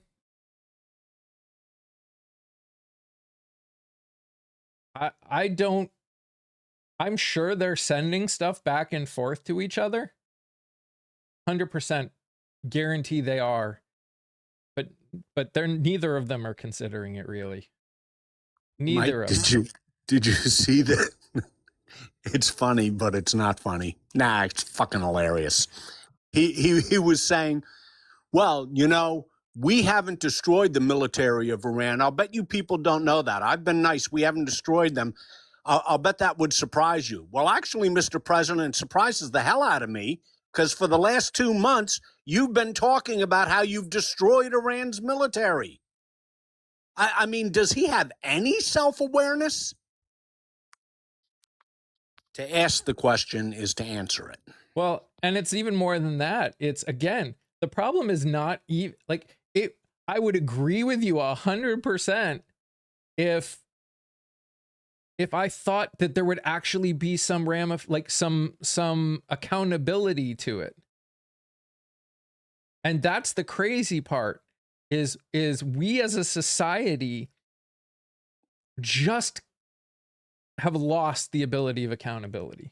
Just Well, completely and utterly. And it's just wild to me. my goodness, Mike. And the accountability begins with the Article 1 powers of the Congress that they have abdicated. You cannot hold a president accountable if Congress is not willing to hold a president accountable. And I know of no comparable period in American history where this has occurred. Even presidents who had huge majorities in Congress had to deal with Congress. I'm thinking about FDR. I'm thinking about Lincoln during the Civil War. They had to deal with Congress. Now we have a supine Congress that is doing absolutely nothing. They're not holding them to account for anything.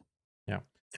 And here's the thing. Yes, responsible government mechanisms, the government guardrails have the ability to hold people accountable, but it still requires people to do it. Like, there are guardrails.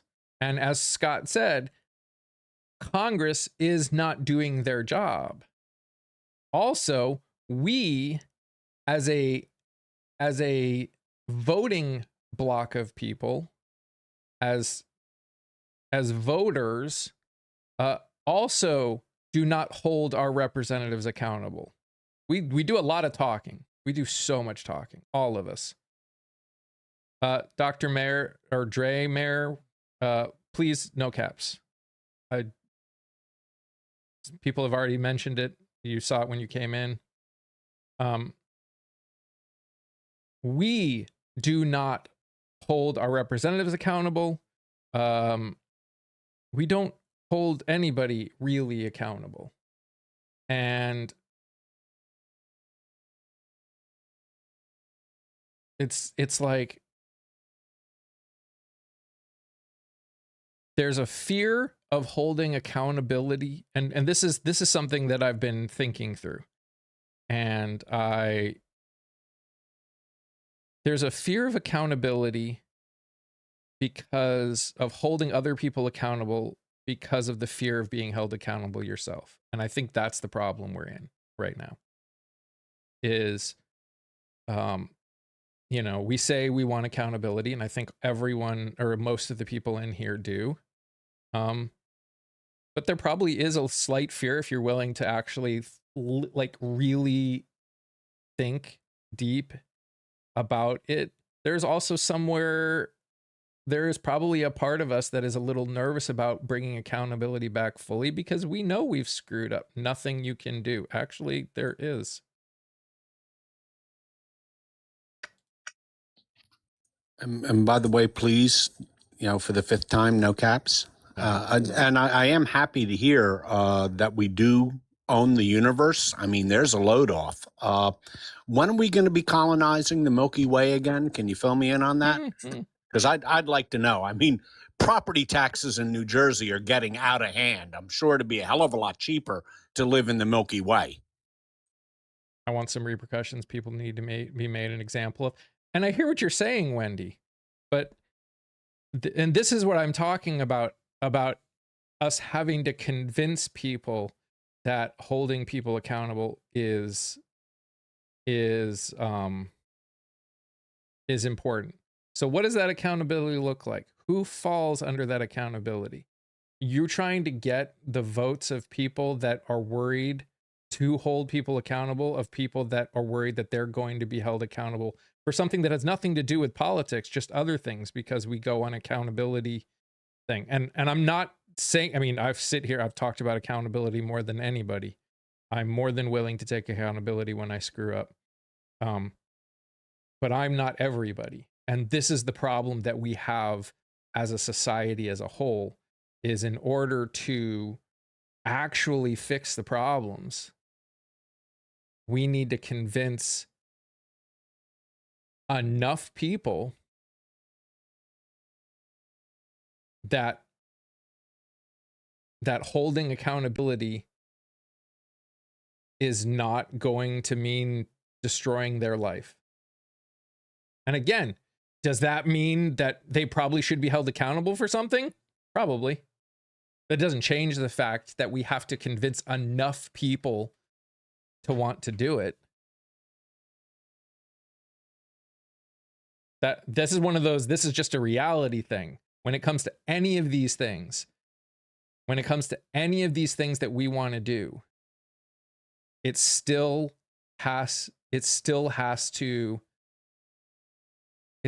involves having to convince enough people to be willing to vote for it. All talk, no action predominantly is on the general public because we just ignore anything that doesn't personally affect us. Yes.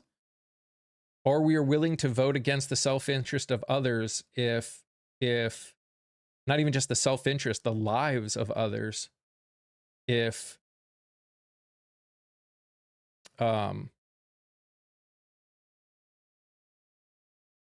it benefits us. Hey, Eleanor.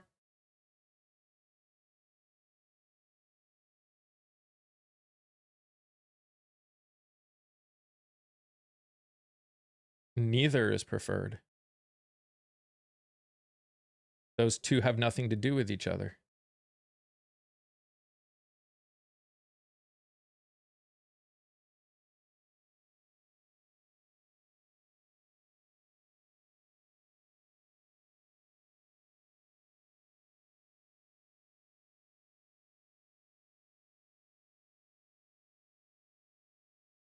But yes, in the end, the problem is still us as the voters. We have allowed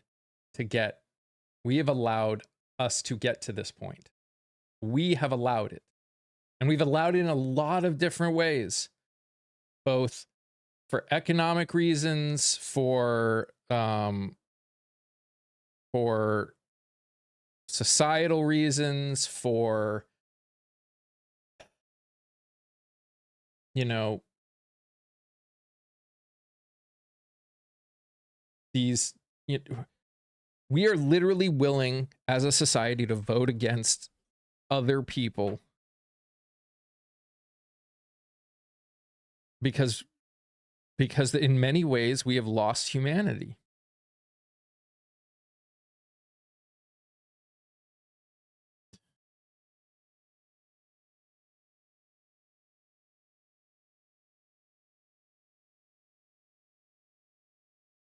And again, do I think all people have no humanity?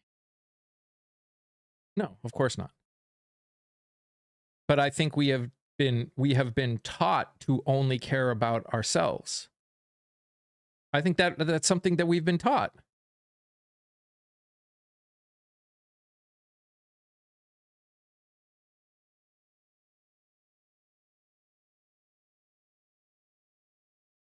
We've become numb to what matters the most. Yeah, absolutely have.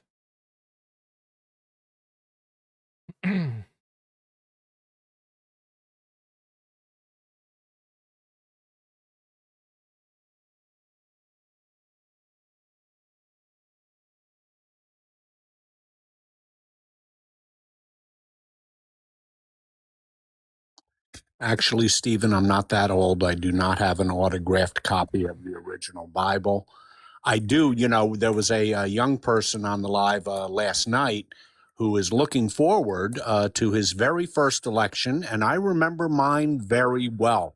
I was so happy Abe Lincoln won. It was just so exciting for me to campaign for Lincoln, and it was great to vote for him. I mean, Silver, there is an argument that the United States as a whole did not act in the humanity of all people for, if any of it, very little of its history. That is an absolutely valid argument. I think it has gotten worse as time has gone on because of the choices that we as a society have made. But yeah, there's absolutely an argument to say that as a majority, especially the government, never truly had humanity. At least not humanity is the way we see it, the way the people here see it. The idea, I can see the argument that there have been very few, if any, points where the government as a whole, I'm not even talking federal, I'm talking all government, a majority believe that all people, no matter your race, religion, gender, or identity, deserve rights, respect, dignity, and safety. That is a valid statement in today's society.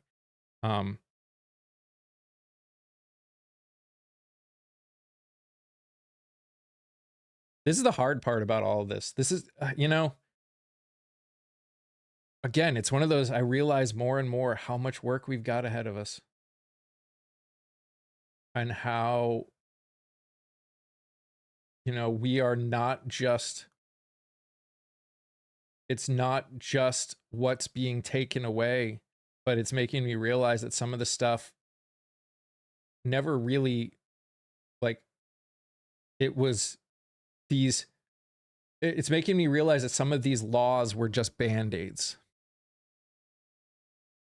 That the problem never actually got fixed. And it's obvious that it never got fully fixed because those band-aids have now been, ripped off and the cuts are still bleeding.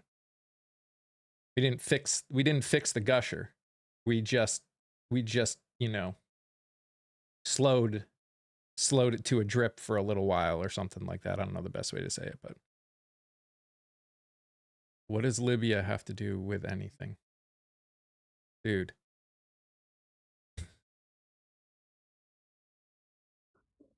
Interesting tag name you have, 4547. Who'd you vote for? I'm just wondering. Tell you the laws that are on the books to this day are so outdated, it would make your head spin. Yeah. Yeah. Again, this arguably, this comes back to this is why we need to like every law on the book should have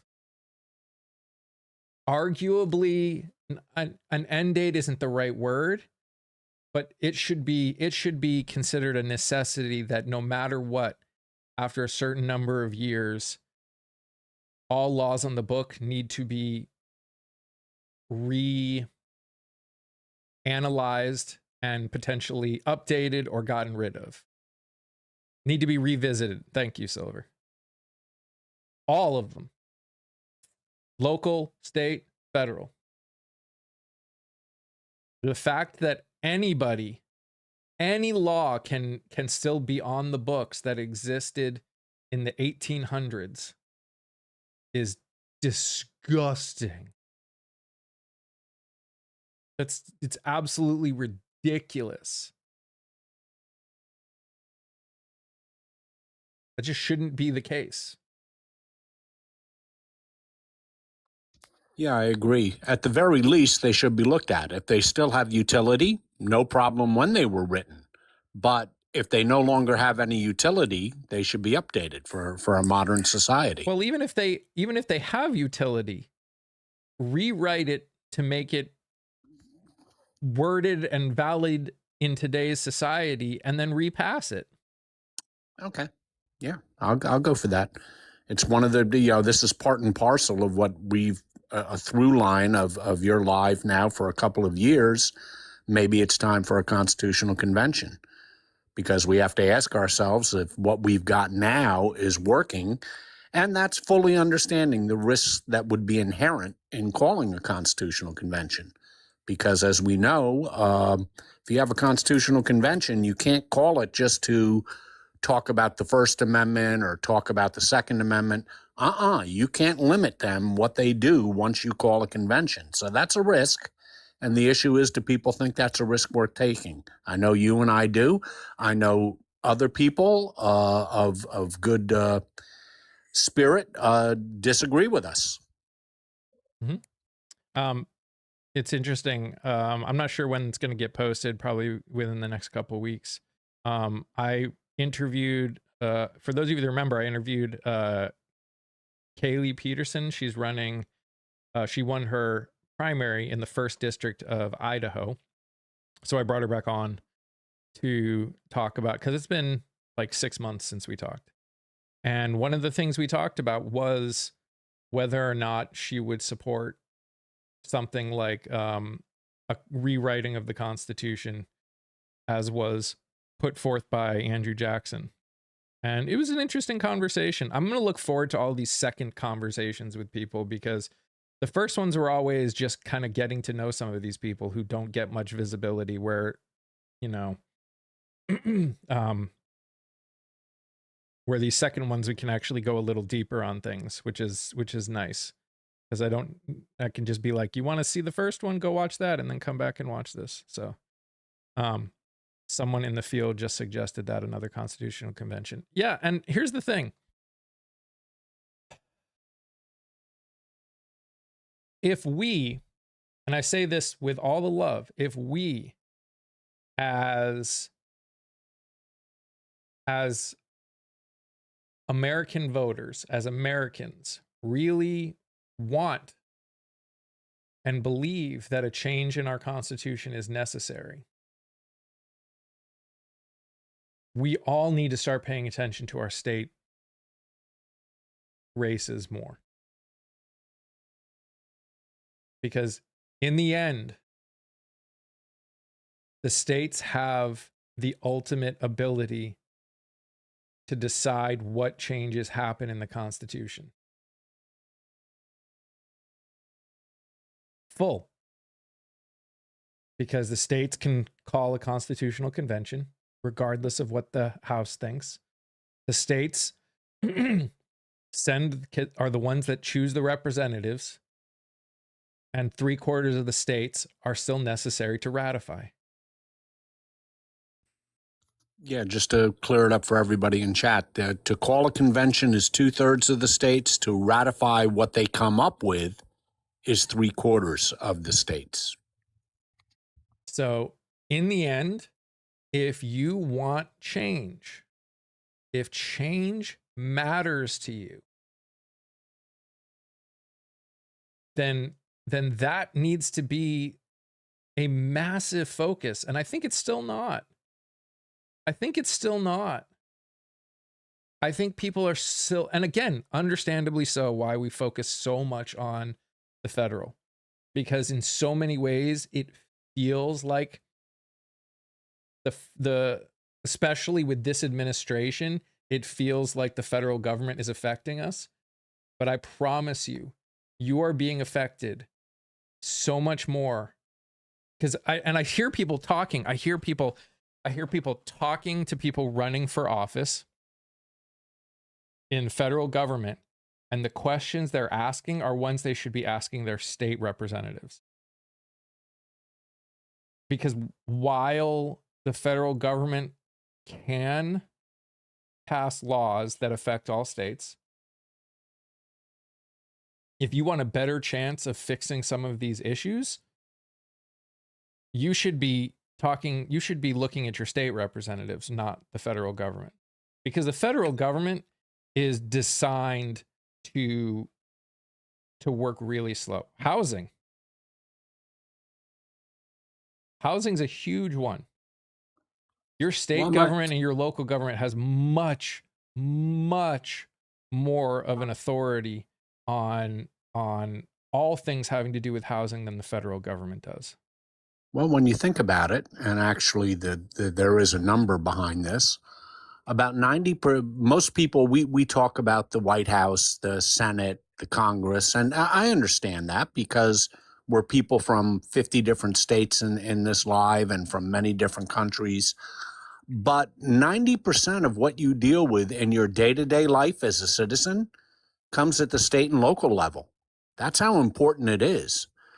You know, your day-to-day interactions are really usually with state law or your local law or your county law. And that's what makes these things so important. And unfortunately, most voters don't pay much attention to it. When they don't have, what Congress does doesn't impact your life as much as what your state does. Even Section 8, unless, and Scott, you can tell me if you know better than me. My understanding is with all federal funds for things like Section 8 housing, all that other stuff, it still goes through your state. The federal government gives money to the state to use for low income housing. But if we're talking, so there's two different things going on here when it comes to that.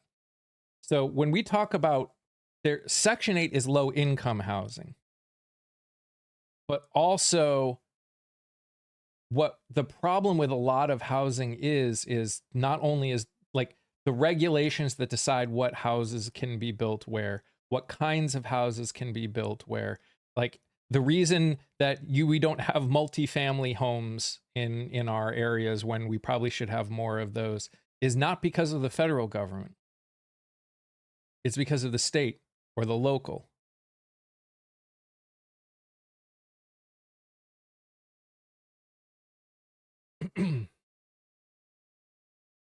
But again, it's not just housing, it's everything. Most of the taxes that affect you usually actually come from state and local.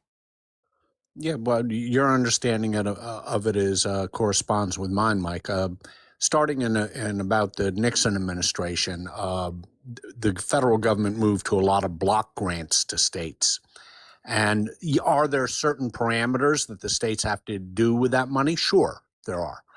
But largely it's money that's spent by the states and run by the states themselves. The theory being that they would know the needs better than the federal government would. Again, are there guidelines to it? Sure. Nothing comes from the federal government without strings attached. But so again, taxes, most of the taxes, energy costs. We've said before, yes, there are things that the federal government can do that end up affecting your costs, like a war in a place where 20% of oil and gas that the world uses goes through.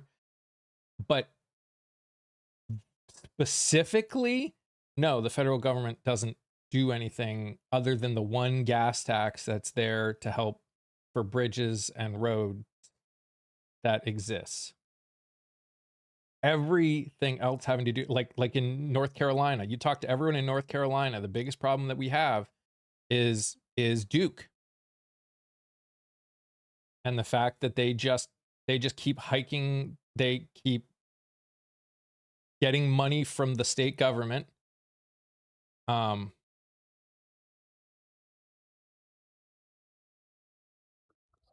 Okay, that's charming. There we go. And it's Mike, you might want to explain to people who don't live in North Carolina what Duke is. They might confuse it with Duke University. So Duke is our energy company, Duke Energy. So they provide the energy for a lot of states. But specifically in North Carolina, they've basically been getting money from the federal government and using it to basically help their shareholders and not help the people. And they get money from the government to do things, and then they raise the costs to the people to actually build the things that the money from the government was supposed to go to, or they were just supposed to pay for, because that's how a company should work. If you need more output, then build more stuff and get the money back. But what they want is to be able to build without any liability themselves. So energy is very state oriented. Duke is private. Yes, Duke is a private company. But so many of the things that cost you the most money in your day-to-day life are state and local. Look at your schools. So most schools in most cities are paid for by your property taxes. Not all, but most. If you're in Florida, They want to take away property taxes from the city, from the cities, which is most of the income. What would they replace it with? An income tax instead? Or I mean, they have to replace the money from somewhere. I have not heard anything. I've not heard anything about what they're expected to replace it with. But the point is, this is why paying attention, these are things that the federal government does not have a hand in, ever. But those are the things that affect you more. Like, yeah, we all pay taxes at the beginning of every year for the year before. But if you actually add it all up, what happens? Like, this is why I always laugh when people talk about how much money they can get back in federal taxes. I'm like, dude, I don't know about you, but my problem is not the federal taxes. It's how everything else is running. Smile asks a very good question in chat. There's not standard equalization of funding within the state. The answer to that is it varies state to state. I know in my state, there are certain what are known as distressed districts that get a significant amount more of your property tax money to go to education for those districts, and wealthier districts are somewhat more limited. So it's different from state to state. And the point being here, and the point that Mike is trying to make, is that with the exception of some federal tax dollars that primarily go for special education, things like that, your educational system in your state is your state's business. They fund it and they spend it the way they see fit. And again, this needs to be made very clear. All of these changes that they're making are going to affect marginalized communities more. All of these things, the schools in these poorer districts, in these poor cities, are going to be the ones that are affected the most. Them removing funding from the Department of Education is going to affect them most.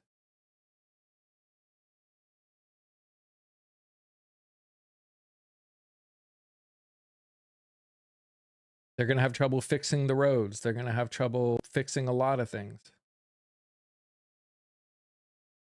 Yeah, and now you've got the super El Nino, which isn't helping things either. Hey, Mike, I know you're getting ready to go off. You've mentioned a few times Washington, D.C. You want to give us a rundown of your itinerary or what you plan on doing there, when you're going, things like that? Yeah. So June 24th at 5 in the morning, I jump on a train to go to Virginia. And I will be interviewing and talking with multiple people that are running for office in Virginia. Specifically, if you guys remember Elizabeth Dempsey Beggs, who's doing this thing where she's running her entire district. Hopefully, I'm going to run with her and interview her. We'll see. I'm not in shape in any way, shape, or form, but that's the plan. At minimum, I'm going to interview her. So the 24th and 25th, I'm going to be doing that. 25th in the afternoon, I'm going to get ahead into DC, and I'm going to go around, and there's some different content creators that I know there, and I'm just going to go around and, give the middle finger to the White House and the Supreme Court and Congress and things like that. That's just going to be one night there. And then the next day I'm going to go to New York. And even though she had to pull out of her race, I'm going to interview Jess Murphy, who was running, just because, I still think it's important to talk to these people who I think will probably run again. and help get their names out for the next time. Because I think, like I said, I think she will run again. And I've reached out to a couple other people in that area to see if they're around. But I've also met a lot of people. There are people in this community that are in New York, so I'm hopefully going to try and get together with some of them, and I'll be there. I'll be in New York for a few days, and then haven't decided. Either I'm going to go up north to be with my family, who are going to be up visiting family, or I'm going to come home and fall asleep for a week. Haven't decided on that part yet, but so that's the plan. So it'll be about, 5 or 6 days of doing stuff with probably 3 to 4 interviews. So just one day mission. About 24 hours ish. I mean, I won't be sleeping for a week. I'll be coming home and then working on, if I come home, it's to work on more stuff. So a decent vacation. No, I'll be working. If you do get a chance to, I realize you're only spending a day in DC. If you get a chance, I would recommend visiting the Vietnam War Oh, Memorial if you absolutely. haven't seen it. And here's a surprise. One of the most moving memorials that I went to, we all know about Lincoln, of course, but was the Korean War Monument. Mm. That was eerily beautiful. It actually moved me, and I was surprised. I mean, that was I wanted to go to the FDR thing. I wanted to go to the World War II thing. And somebody said, check out the Korean War Monument. And it was really moving to me for some reason. Yeah. My plan is to see as much as possible in the time I'm there. I haven't been to DC since I was, in high school? Before high school? I don't remember. I remember taking a trip to DC with school way back when, and I haven't been. So it's probably been a good 30 years plus since I've been there. So I'm going to be giving the finger to a lot of people or a lot of buildings at least. But it'll be fun. It'll be great to meet some of these people that I've been interacting with and interviewing. Making content. That's why I always laugh when people say that it's a vacation. It's like, obviously you people have never made content. Especially like this, because I'll be doing some interviewing, but then I'm going to be making then it's going to be B-roll shooting and planning out everything. And I mean, I'm going to be on a train for 8 freaking hours in coach. You think that's a vacation? Jeez. Well, far be it from me, your itinerary is probably set, but if there's any chance you could make DC 2 days, you might benefit by it. Squeeze in a couple of things where you could have a live just of those monuments or of your travels in DC, or make a few videos on it. Just a thought. Well, and maybe that'll be something I do in the future when I don't have to see a giant wrestling rink and have to deal with all the 250-year BS that I'm going to have to walk around. I'm sure I'll be back. I'm sure I'll be back there. So I definitely will be up to doing some more stuff there in the future. Right now, thanks to the generosity of all of you, most of this trip is covered, and I want to make sure that the only reason that it's mostly covered is because I had a friend who was able to give me a day at a place in DC. They had a free day that they weren't going to use, and it was going to run out, so I was able to use it. So my hope is that there will be a lot more trips. That's the hope, is that I will grow enough that there will be a lot more trips going forward. So That is what that's the goal. That's the long-term goal. So guys, I thank you everyone for coming in here and hanging out. I know it's going to take a little bit to get the groove back. At least for me it is. And there will still be some more changes coming here and there to how I'm going to run things. You know, I want to turn this into something that I can do full time. And I think that's going to take me trying to do things that are different than the way they were.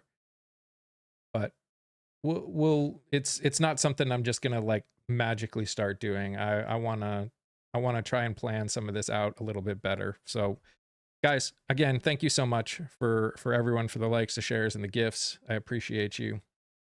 Yeah. And we will see you tomorrow, where we will talk about the results of six elections or 6 primaries, and talk about anything interesting that may have happened. Yeah. You guys are amazing, just the way you are, and I love you all very much. Stay safe, stay healthy. Remember to sing, laugh, dance, smile. Do something that makes you happy. Bye, guys.